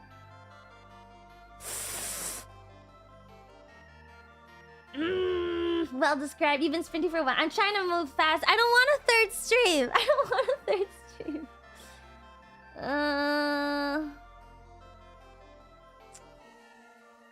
I'll put him in building block. I'll keep him here. I think that's fine. He's literally a mini Marx. I think it's an important thing to have thought at the time. I think cultural hegemony is kind of a big deal. It is a big deal. It's a big deal. It's a pretty big deal. And yeah. Third stream members? Nope. No third stream. We're finishing it today. We're finishing today. I mean, who even is new these days? I think that's fair. Okay, I'm gonna put that. He's less bad than Marx. I don't care who's less bad than who, man. I don't care who's less bad than who. Oh, maybe he should be here. Oh, I don't know. No, we'll put him here. We'll put him here. I feel like there's too many groundbreakers. Too many. All right. Walter Benjamin. He has 2 first names. Benjamin. Walter Benjamin. Just place him by picture at this point. He is kind of a huge deal. But I've never heard of him before. You know? I've never heard of him. That's the thing. Like, can he be that big of a deal if I've never heard of him? But hegemony is such a big deal. Can I look it up? Hegemony. You've never heard of him? No, I didn't study philosophy. I didn't study philosophy, so I didn't. No, I wouldn't know. I wouldn't know, man. I wouldn't know. Prison Notebooks in his most influential book. Really? Alright. Walter Benjamin. Work of art in the age of mechanical reproduction. Most famous essay explores how mass reproduction transforms art and perception. Traditional art had an aura. A unique presence in time and space leading to ritual and authenticity. Mass reproduction destroys... Okay. I see. He's a little traditional here. A thesis on philosophy of history. Written shortly before his death, his work is a radical critique of historicism and progress. Rejects the idea of history as linear, inevitable unfolding. How can that... What? Argues for messianic, interruptive view of history where the oppressed must seize moments of revolutionary possibility. Introduces the metaphor of angel of history. Angel would like to stay awaken the dead and make whole what has been smashed, but a storm propels him to the future where his back is turned. What? Memory and justice for the dead must be central to historical consciousness. Okay. In early essays like On Language and Such on the Language of Man, Benjamin developed a mystical and non-instrumental view of language, not merely a tool for communication, but expression of being. All things have a language. It's kind of redder. He's taking things too far into like an absurdist state. This is weird. Reddit tier. He's an absurd. Reddit is pretty much absurdist. Reddit has become the absurdist here. Not all of the last people deserve. Yeah, we'll just run through them really quickly. Okay, next one is Hayek. Some people know who Hayek is, I think. Friedrich Hayek. Hey, Hayek, going faster. Absurdists get no respect. Reddit tier. Just pretend this says absurdist. How about that? Is that better for you? Absurdist instead of Reddit. Maybe we should make it that. That's better. Okay, limits of knowledge, epistemology, and the pretense of knowledge. Hayek emphasized that knowledge in society is decentralized. No single person or institution can ever possess all the knowledge needed to plan an economy or society efficiently. This became the bias for his argument against central planning in favor of spontaneous order. In his famous essay, The Use of Knowledge in Society, he showed how prices function as signals allowing individuals to coordinate with top-down control. Very econ-based, huh? Contributed to epistemological humility in social science, a post-constructivist rationalism, the belief that societies can be consciously engineered. That's cool. Spontaneous order social institutions. Many complex systems like language, law, and markets evolve organically, not through deliberate design. These systems are the product of human action, not human design. Attempts to redesign systems through socialism or technocracy often lead to unintended consequences. Okay, that's fair. Critique of central planning. Road to serfdom. I know this one. I know this paper. Central economic planning, even with good intentions, inevitably leads to authoritarianism. Yeah. Rule of law, constitution of liberty, individualism, liberal tradition, critique of social justice. Oh, believed it was vague, incoherent, incompatible with the rule of law. Oh, he does not like social justice. What even is social justice? When was this guy alive? This guy was alive. Died in 1992. He just died!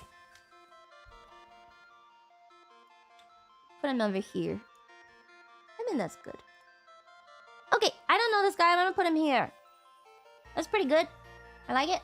Next, moving as fast as possible. Okay, I like his stuff. Pretty cool. Awesome. Great. Next, Alfred North Whitehead. He just died 20 years ago. 30 years ago. It's not that long ago. It's not that long ago in context. This guy's a mathematician. No, we're back in metaphysics. Process and reality. Reality is not made of static substances, but events, processes, relations. Basic units of reality are actual occasions, moments of becoming, not inert particles.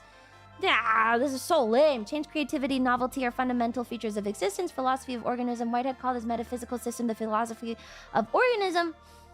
Universe is alive, dynamic, interrelated, not a machine of isolated parts. Yeah, that's fine. Human consciousness is not the exception, but highly organized example of how the universe processes experiences. That's fine. Event ontology and prehension. Event ontology. Reality consists of events, not things. Yeah. Derivative. Derivative. Next. Okay, good. Moving as fast as we can. Derivative. Reingenong. Derivative? No, I understand. I just think it's derivative. We're bringing back.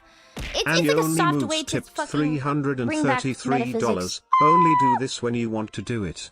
It's for the sake of you having fun learning. Well, I want to finish this is my supposed list. to be just the initial retard surface take before we do actual research and circle back in a month or slog. Learn subjects that excite you. No, it's not a slog. I'm enjoying it. Is it Renee? Is it Renee? Thank you, Anonymous. Don't worry. I'm still very interested. I am still very interested. I just think I'm just seeing less and less groundbreakers, so I'm a little bit less enthused. I'm less enthused because there's less groundbreaker. Thank you, Anonymous. Thank you, Anonymous. Almost sounded like Sunbro for a second there. Almost, no. Almost. Genau. We're still back in metaphysics. Are we gonna have a group reading? No. That's still no. You can read it. I'm gonna read and listen, I guess. Okay. Tradition is repository of timeless metaphysical truth. All authentic spiritual traditions express a single universal metaphysical core called the primordial tradition. The monomyth. The metaphysical knowledge is intellectual, super-rational, spiritual, not merely religious or dogmatic. And I'll argue the West lost its metaphysical center after the Renaissance, replacing spiritual truth with humanism, rationalism, individualism. Critique of modernity. In works like The Crisis of the Modern World and The Reign of Quantity and Signs of the Times, Guénon provided a sweeping spiritual critique of modern Western civilization, spiritual decline, anti-traditional. Modern science is reductionist, obsessed with quantity over quality, blind to higher realities. Reign of Quantity. I'm gonna put him in Devil's Advocate. I think that's fine. We put him in Devil's Advocate. I think that's fine. He's esoteric. I don't like the esoteric so much, but I'm not gonna discredit him. I think that's unfair. Okay, Lavelle. Yeah, I think Devil's Advocate. That's fine. Sounds like a Gnostic. No, he seems pretty religious to me. I mean, he's kind of, he believes in the Eastern stuff. He believes in Eastern stuff, which is fine. You can do that. Lavelle, French metaphysician. Why did metaphysics have a fucking comeback in the 1900s? Why did the metaphysicists come back all of a sudden? We're back in metaphysics? I don't want to go back to metaphysics. So annoying. Core metaphysical idea is the doctrine of participation. All beings participate in being, which is eternal, absolute, infinite. Once finished, you have to sort them by who would the emperor and who would Horus, and which would be loyalist or traitor. No, no, keep that out of this. All beings' individual existence is not independent but drives reality and value by participating in the absolute. This is kind of lame. Metaphysics of presence and interior experience.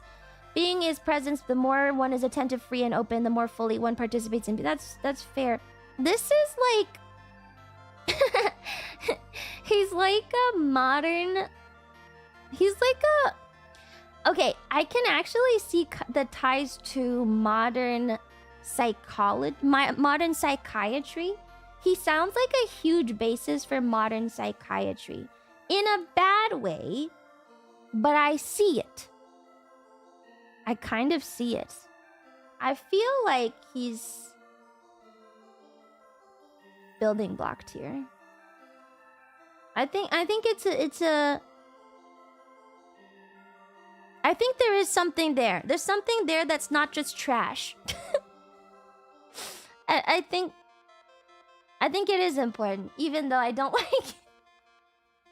If that's the case, he fits the BBT. I think he goes in building block. I see some ties, but I obviously don't know, and it's a first reaction anyway. First impression, I think I get it. Okay, Wolfgang Smith. How many? Can we like cut some of these out? Maybe. Do we need all of these? I don't know any of these guys. I really don't know any of these guys at this point. At this point, I'm completely going in blind. I have no idea who any of these people are. Okay. This guy's still alive, actually. This guy's still alive. Strong critic of scientism.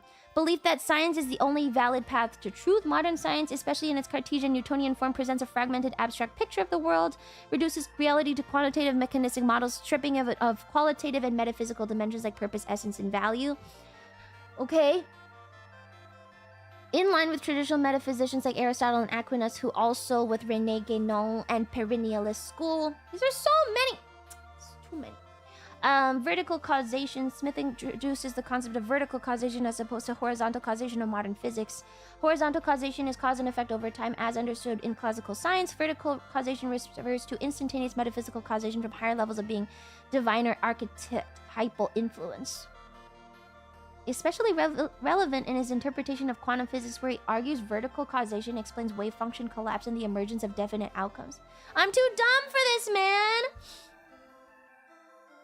Vertical causation explains wave function collapse. Actually, no, I understand that. I see. Okay. Okay. In the context of quantum mechanics, okay, I see. Who... When they first did the wave... When they first did the wave experiment... When did the philosophers get involved? No, he's a mathematician. Oh, he's a fucking physicist. Oh, I'm so stupid. He's an actual physicist. Oh, okay. No, he's literally a physicist. Observer problem in quantum mechanics. Oh, this is like the beginning of the fucking of quantum mechanics. Oh, he's the beginning of quantum mechanics. Yeah, anyone who brings up quantum mechanics in philosophy is a no. He's literally a physicist and mathematician. I think he has a lot of influence in physics, but. In terms of priority and impact, yes, more Russell, Heidegger, Foucault, they still relatively matter. Unless you have air in there, you don't need to rest are closer to STEM and linguistics. Yeah, I didn't know that we had physicists in here. We'll put the rest of the philosophers up here.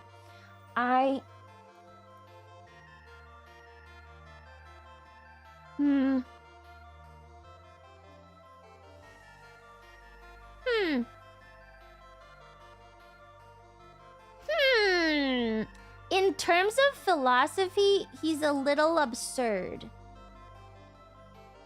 But I feel like that's rude, so I'll put him in irrelevant. In terms of philosophy, he would go here or here. I don't think his ideas apply to philosophy right now. I think I'll leave him here. I don't want to be unfair to him. But sorry, you are not truly a philosopher. You are applying quantum mechanics to philosophy, which is silly. Okay, who are the other ones?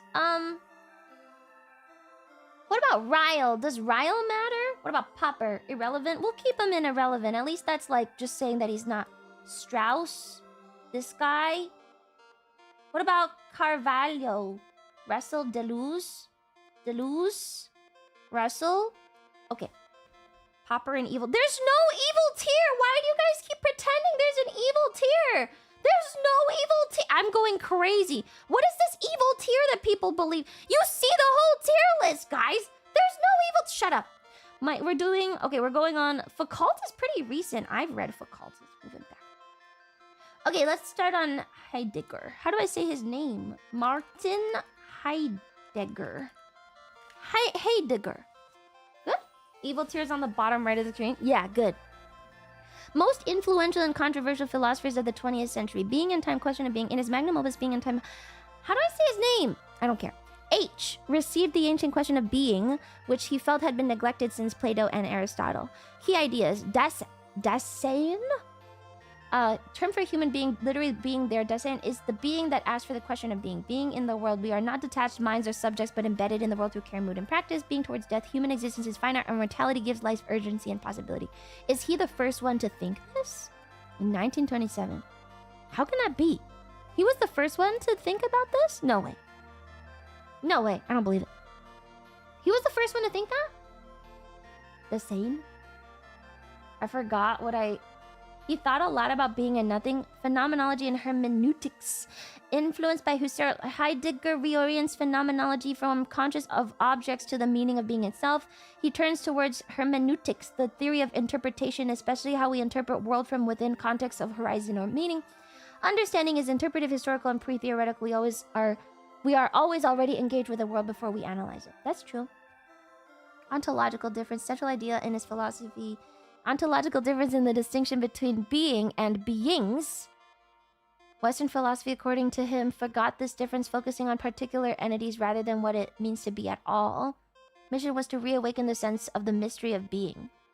This is so metaphysical. I'm tired. This opens a path to not thinking about things, but about what allows things to appear as intelligible. This is so annoying. Okay, later, technology, language, and the history of being. After being in time, his thought became more poetic, historical, and critical of modernity. Danger of technology and question concerning technology. Heidegger warned that the modern technology reduces reality to standing reserve resources to be used, exploited, and controlled. That's true. N-frames, this N-frames the world, hiding being and flattening our relationship with it, yet danger brings possibility of a new revealing language, and the house of being language is not just a tool for more linguistic stuff. Influence on continental philosophy, existentialism, hermeneutics, deconstruction, post-structuralism, and critical theory, theology. I don't like any of the metaphysicists, and I feel like that's because I just don't understand, which feels wrong. Like, just because I can't fully grasp what he's saying doesn't mean that he's not groundbreaking. You know? Like, just because I don't understand does not mean that he's not important. So, I'm gonna put him here. I think I can't judge him. I really can't. I don't understand, and I don't wanna. I'm not gonna unfairly judge. We'll just put him there. I feel like he's probably at the top somewhere, though. Like, maybe he probably is one of these, I'm not gonna lie. But I don't know. So we'll keep him here for now. He's probably at the top though. He's probably up there. I think it's an important thing to think, especially nowadays. It's important to think about these things nowadays, right? In modern context. Schelling, Spinoza, Heidegger, along with Schopenhauer, my favorite philosopher. I don't understand the metaphysical, I'm sorry. Okay, here, 1925-1995, he also recently died. Deleuze's early work challenged the dominance of identity in Western philosophy, which he argued prioritized. You know what? We could put him up here. I think it's important to think. I think the things he talks about are important to think about. I actually think it is really important to think about being, especially in modern context. I'm putting him in building one. I don't fully understand, but I think I can grasp the importance. Which is the point of it. Before it was called metaphysics, it was called natural philosophy. Same stuff, different names, different time periods. Really? Oh, okay. I think I grasp the importance. That's different. Okay. Identity in Western philosophy, which he argued prioritized sameness, stability, and representation. Difference is primary, not just a variation between identities, force of becoming, and difference in repetition. He argues the traditional philosophy suppresses real difference in favor of fixed categories.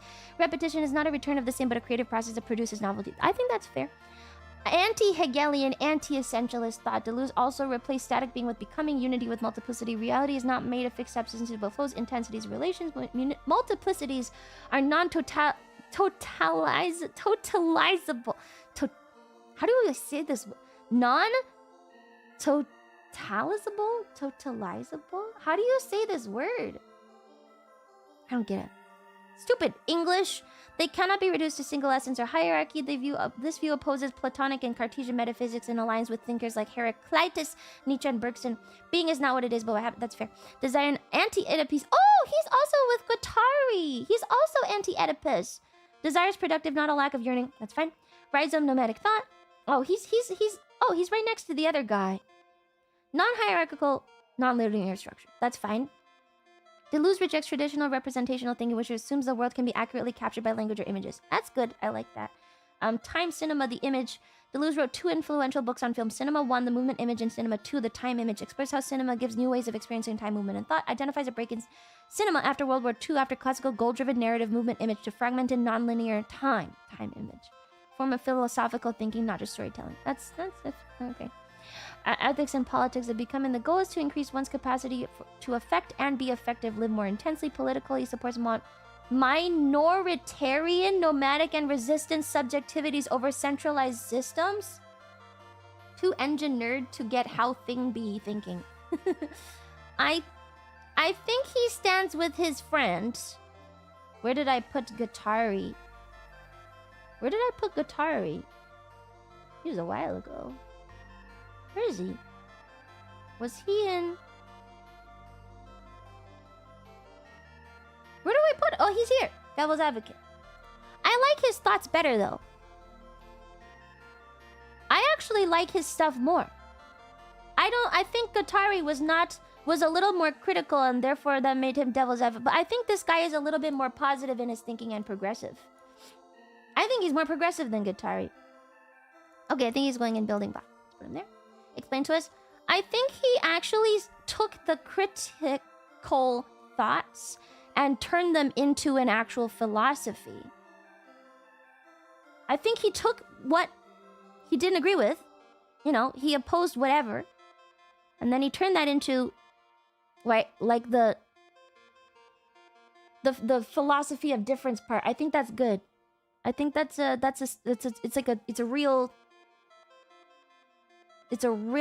quantifiable effort to move forward. It's not actionable. It's what's the word? It's not quantifiable either. It's no, there's no fixes in philosophy. Philosophy does not fix. It's just a move. It's a movement. It's a departure. It's real departure from the previous thought. Quantifiable effort to move forward, like this. Generative. It's a different. It's just different. Iterative. It's a new iteration. Iteration's a good word.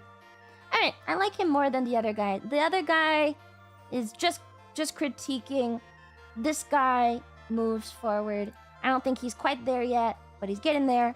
All right, next is Russell. Bertrand Russell. Do I have to read all of these guys? Can I read like half of them? This is too much, man. This is too much, man. Oh, okay.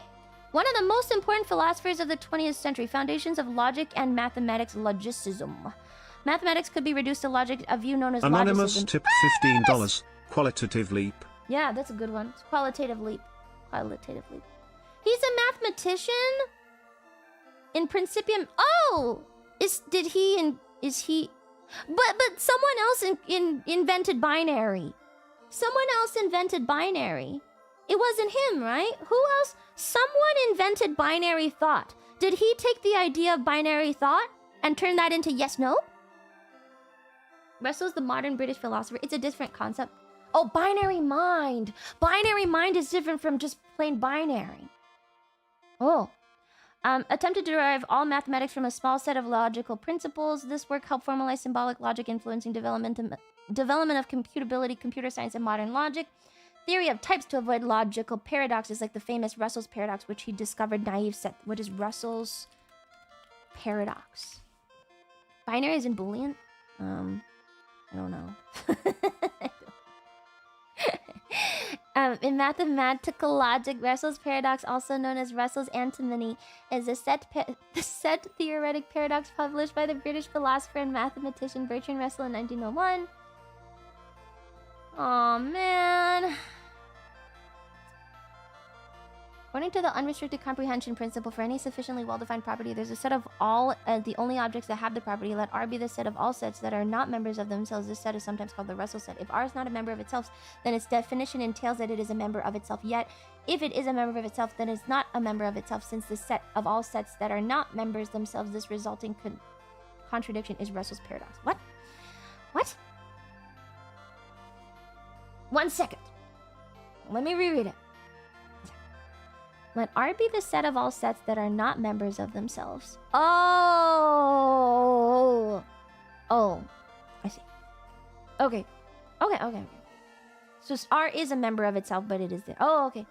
Why is that an important paradox? I have never understood how high-level mathematics gets turned into applicable things. Like, I know that at some level, these discoveries or understandings are extremely groundbreaking for developing, but like you tell me the paradox and I'm like, so how are you going to use that next? You know, like I don't understand, but I'm also not a mathematician.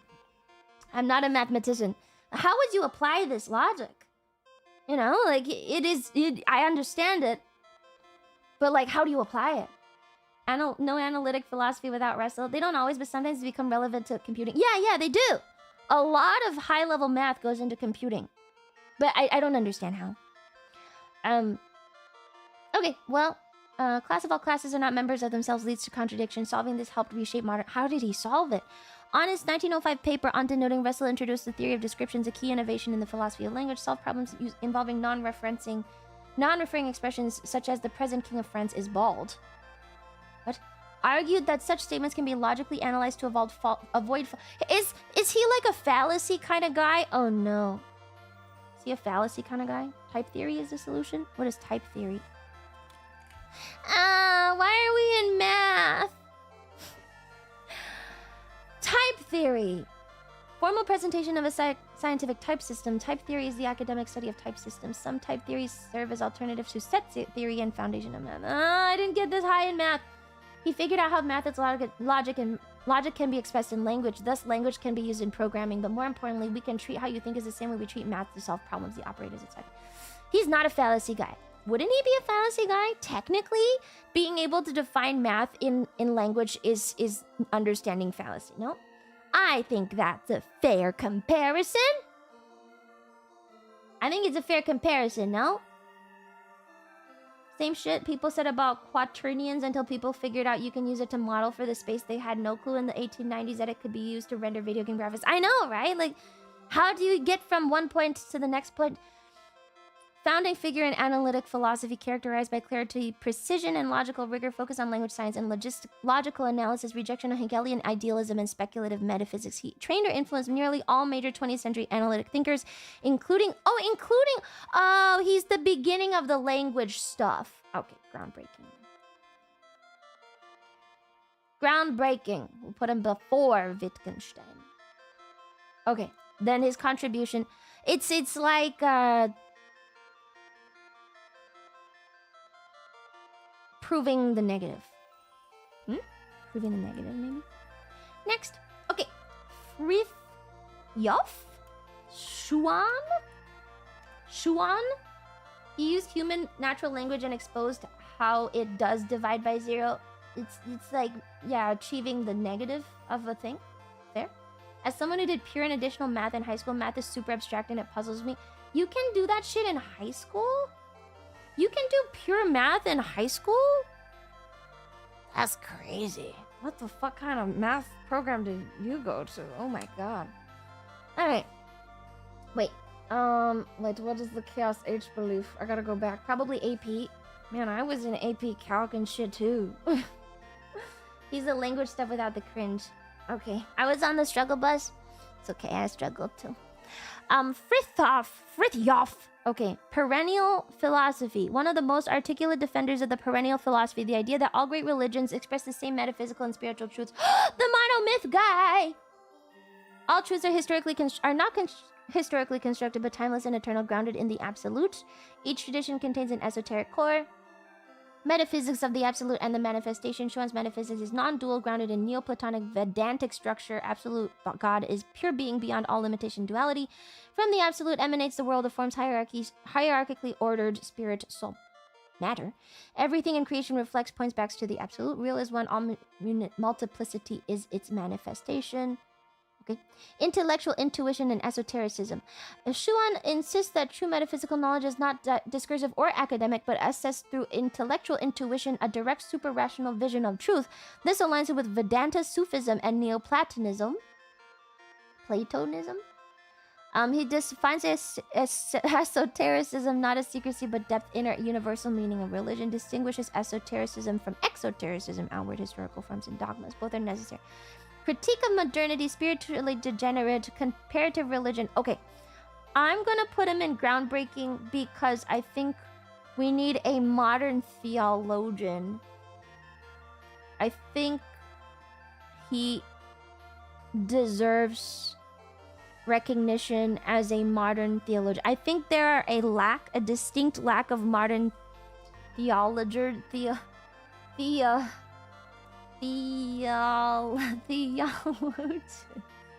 that the word? Just because we don't like it does not mean that it is not valuable. Same with Marx. Just because we don't like it does not mean he does not hold value. I think he states his points very concretely, and I think he deserves at least building block tier. There may never be another groundbreaking philosopher ever. But it's important to think on it. And I don't know if anyone builds off this guy. I think it's good. Theologian. That's what I said. I'm saying it right. I'm not saying it right. I'm saying it right. Theologian. I am saying it right. I think there's value in his philosophies. It's just that the world has changed too much. Okay, Lévi-Strauss. And then we'll do Foucault and Popper, and I don't know who the fucking rest of the people are. We're just gonna leave them out. You apply through the axiom of comprehension. The axiom posits that any definable property there exists a set of numbers that match the definition. That's for the other guy? Where did he go? Where did the dude go? Where did the dude go? Oh, Russell. That's for Russell. Isn't that for Russell? Lumi is literally the official smartest VTuber. I'm really stupid. Don't say that. The axiom of comprehension, is that for Russell? Are we back on Russell? Axiom of that is for Russell, right? I'm not misunderstanding. I have it correct. Any definable axiomatic set theory, axiom of schema of specification, also known as the axiom schema of separation, subset axiom, whatever. Essentially, it says any definable subclass of a set is a set. Oh, we're really in math now. Imagine a list of all the lists that don't include themselves. Doesn't that listen? Yeah, okay, that's Russell. That's 100% Russell. Okay, good.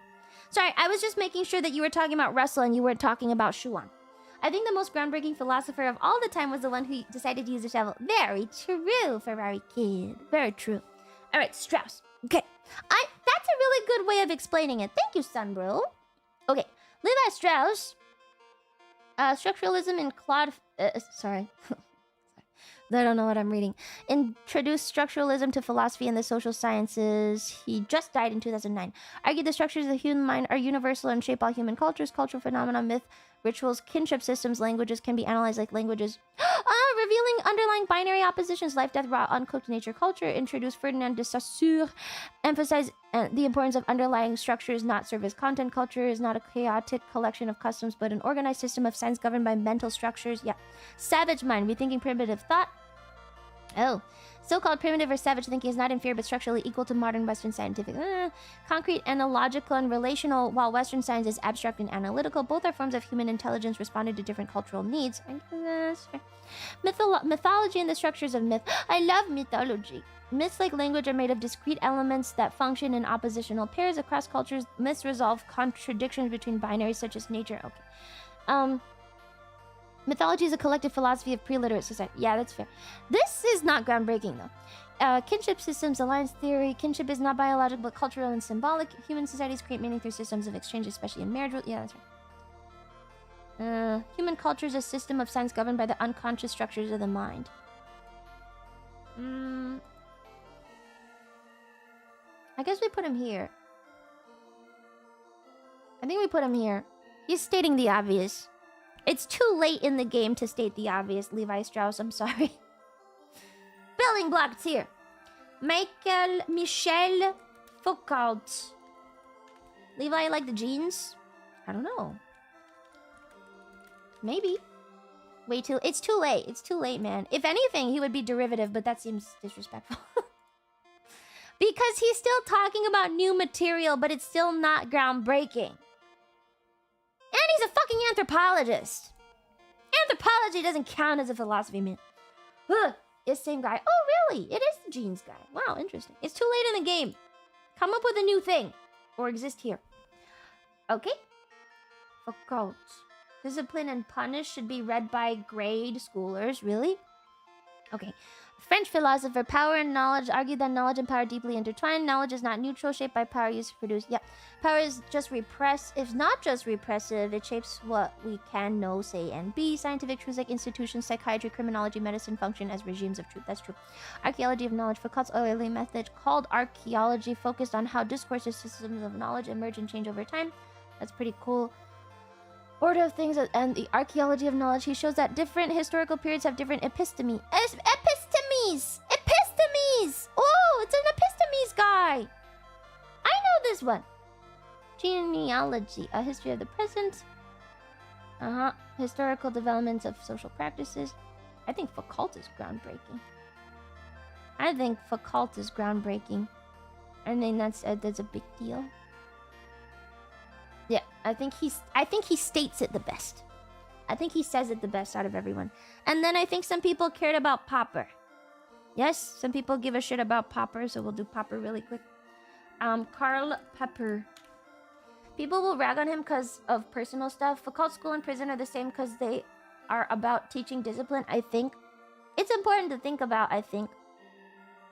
Influential work in philosophy of science, epistemology, and political philosophy. Okay. Falsifiability is a criterion of science. Scientific theories must be falsifiable. That is, they must be testable in ways that could prove them wrong. That's pretty good. This demarcates science from pseudoscience. Theories. Oh, that's pretty good. That's good. Very scientific. Okay, cool. Theory that explains everything explains nothing. That's pretty cool. Logic of scientific discovery. In this foundational work, Popper argued science advances not by verification, but by bold conjectures and refutations. That's pretty cool. I like it. Critical rationalism. You should just go and claim things and prove yourself false, pretty much. Popper rejected... Actually, that is the basis of modern science, isn't it? The basis of modern science is believing something that could be true and we have no idea about, and then going and proving ourselves wrong. That is pretty much all modern science. There's nothing else to observe anymore. At this point, we're just making crazy, wild claims and then going out there and being like, actually, that's wrong. This is the basis of modern science at a high level. Critical rationalism. Rejected justificationism, the idea that knowledge is built by positively proving. I think this guy goes into groundbreaking. That's groundbreaking. Why do people hate Popper? I don't understand. Why do people hate him? Personal issues? Probably historical stuff. Alright, I think that's groundbreaking. Does anyone else matter in this last few? Jalapeno Popper. Does anyone matter in the last few that we need to look at really quick? Is that based on bacon? I mean, it's an update. That's fine. Honestly, no. Not Ryle or anyone. Derrida. No one. We'll just stick them all in irrelevant. I don't recognize any of them. I don't know any of these people. Derrida? Okay, I'll look them up really quick. It's hard to have modern philosophies, you know. It's respectable that they try. He's more linguistics, founder of deconstruction, a method of reading and thinking that's deeply influenced literature, philosophy, law, politics, architecture, and critical theory. Deconstruction, analyzing text to expose their internal contradictions and hidden assumptions, critique of Western metaphysics, logocentrism, Plato onward, Western thought, privilege, presence over absence, speech over writing, identity over difference. Oh, negative space.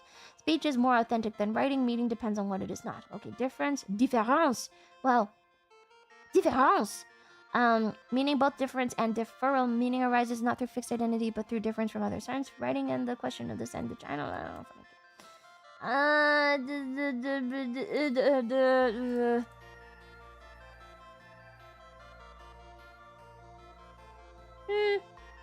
Okay, he can be derivative. All right, there we go. This is the full list. Hey, we did it. It took a long time. Derivative at best. Yeah, I think he's kind of derivative. She puts rule utilitarianism into hereditary because she thinks she is naive and stupid. Yeah. With who? Mill? Or Benjamin? Mill or Benjamin? Yeah. I did it! Okay, now we gotta read. Ortega y Gasset was interesting. He had a more humanistic take on cogito ergo sum. What is the humanistic take on I think therefore I am? Which one? Oh, Ortega y Gasset.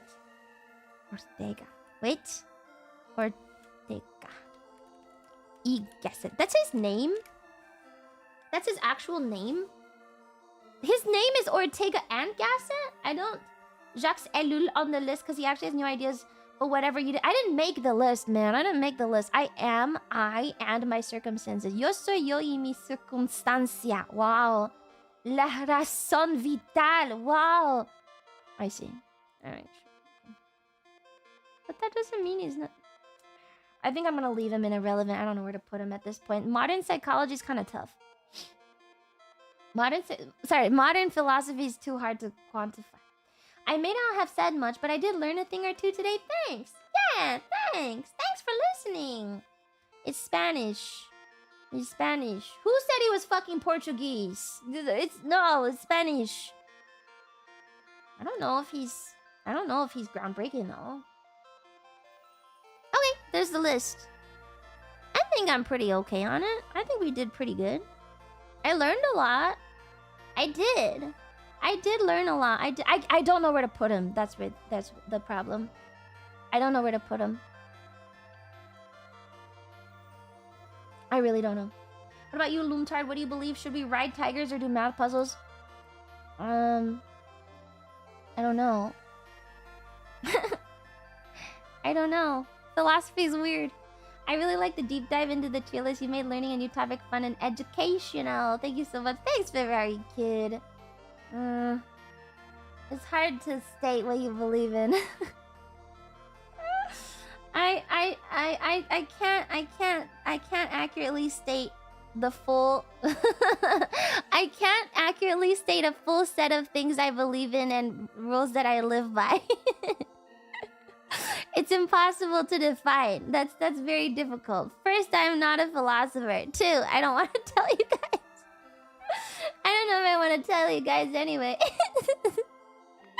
Some people would be pretty reasonable, but other people are going to take it out of context, so I don't want to tell you. That's for the best. Yeah, you guys don't need to know. It's interesting how a misanthropic views philosophy, so yeah, it makes good food for thought. And a misanthrope just means I don't care so much about... Well, I don't know if I'm a true misanthrope, but I think I just see humans more like animals. So you can probably assume that I identify with some people over other people. All humans are just animals, you know? Like, it's just you take a more anthropologic view of things. Curidium tipped $5. I'm not smart enough to follow. I just like listening to you. Thanks. The math stays on during tier list. We are all lizards to you. We are all lizards like you. Are you? Are you? That's just plain truth. Yeah, you take a more anthropocentric. Yeah, sure. Well, I do really like Nietzsche. He's my favorite. I think out of everyone... Synchro tipped $5. Okay, Lumi, now the next step is you making 5-page essays of the books you read with Chicago citations. Please don't make me cite. Please don't make me cite. I spent too much of my life citing, but I can't do it. Don't make me cite, man. Don't make me cite. It's too painful. I can't do it anymore. I can't do it anymore. I refuse. You can't make me do it. No. Fuck you. You have to, Lumi. I will do the readings. I actually don't even know how to progress from here. One, because I have a ton of reading to do. One, there is a ton of reading to do. And two, I think I did really, really well. I don't know how much my opinions are gonna change. I don't know how much my opinions are gonna change. That's my main thing. As someone passively familiar with everyone in the list, some of your choices were infuriating, but I like it. Why? Loads? I have to read a lot. We're gonna have to read like a shit ton.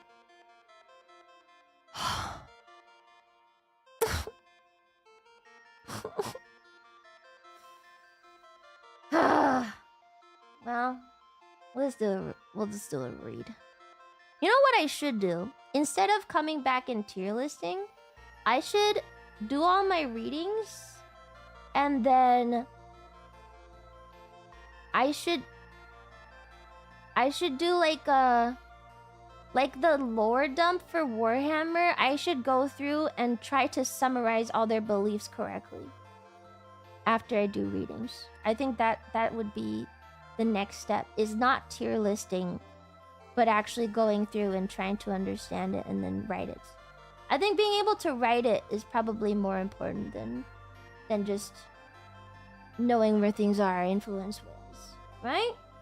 All that matters to me is you're a fellow Machiavellian. I do enjoy It would take 3 years. I did so many readings on this shit. I think nobody should need to cite sources with philosophy. Not allowed to think you have to cite sources. Sources should be me on toilet at 3 a.m. 4 years minimum. This may never have a follow-up, but at least I'm interested enough to do some readings now. Where are the rest of the 40k videos? They're actually all uploaded onto the VOD channel, so I'll go through and publish them at some point soon. I'm gonna publish them at some point soon. They're actually all uploaded, and I'm gonna try and make a highlight. But they are all uploaded at least now. It's more for you than it was. It was mostly for me. Thanks for indulging me. I had a good time. Thank you for indulging me, chat. I enjoyed myself. All of these are you crazy. Even a few guys might be an entire philosophy class. Well, it can be a lifelong goal. It can be a lifelong goal. I don't care. At least you had fun. I did. I had a lot of fun. I'm gonna do some readings. If you have any readings that you want me to read, you can send it in Discord, I guess. I will try my best. However, I'm already swamped, so we are going. I like learning things. And I think actually one thing that we gained is that maybe I can explain my thoughts a little bit better. Or at least strive to explain my thoughts a little bit better. Because being misunderstood is very frustrating. Oh yeah, let me read the Myth of Sisyphus first. Let me finish my Tolkien essay. I'll get to it. Let me finish my Tolkien essay. Oh my god, I quoted an essay yesterday. I was talking to a music producer, and I'm not even kidding. I quoted a fucking essay. Ugh. I don't know if I like who I'm turning into, you know? I literally quoted like a non-fiction essay. And I was like, this is what I want. It was so stupid. Off the top of your head? Yeah, I'm not kidding. Yeah. Yes. Yes, off the top of my head. Okay, I'm gonna read Tenma. I'll be back about in an hour or so. We'll do some stuff. And that's the quote. It was... This is so lame. Well, I don't want you guys to know what the thing was for, you know? I don't want you guys to know what the thing was for. It's an excerpt from one of my favorite authors, though. One of my favorite authors. It was so beautiful. How about this? Here. I'm trying to explain a vibe, and the part of the quote is a heady and disassociative security, as if you're moving very slowly towards a conclusion you don't need to understand. You can guess how that relates to music. Enjoy psychoanalyzing that! A little bleak, no? It's beautiful. It's a beautiful quote. It's a nice quote, okay? It's a nice quote. It's good. I like it. It's a good it's a good quote. Okay, I'm gonna read Tenma. She's playing some Liza P. I will be back in an hour. I'm gonna grab some lunch. Oh, so let me see you next time. Bye.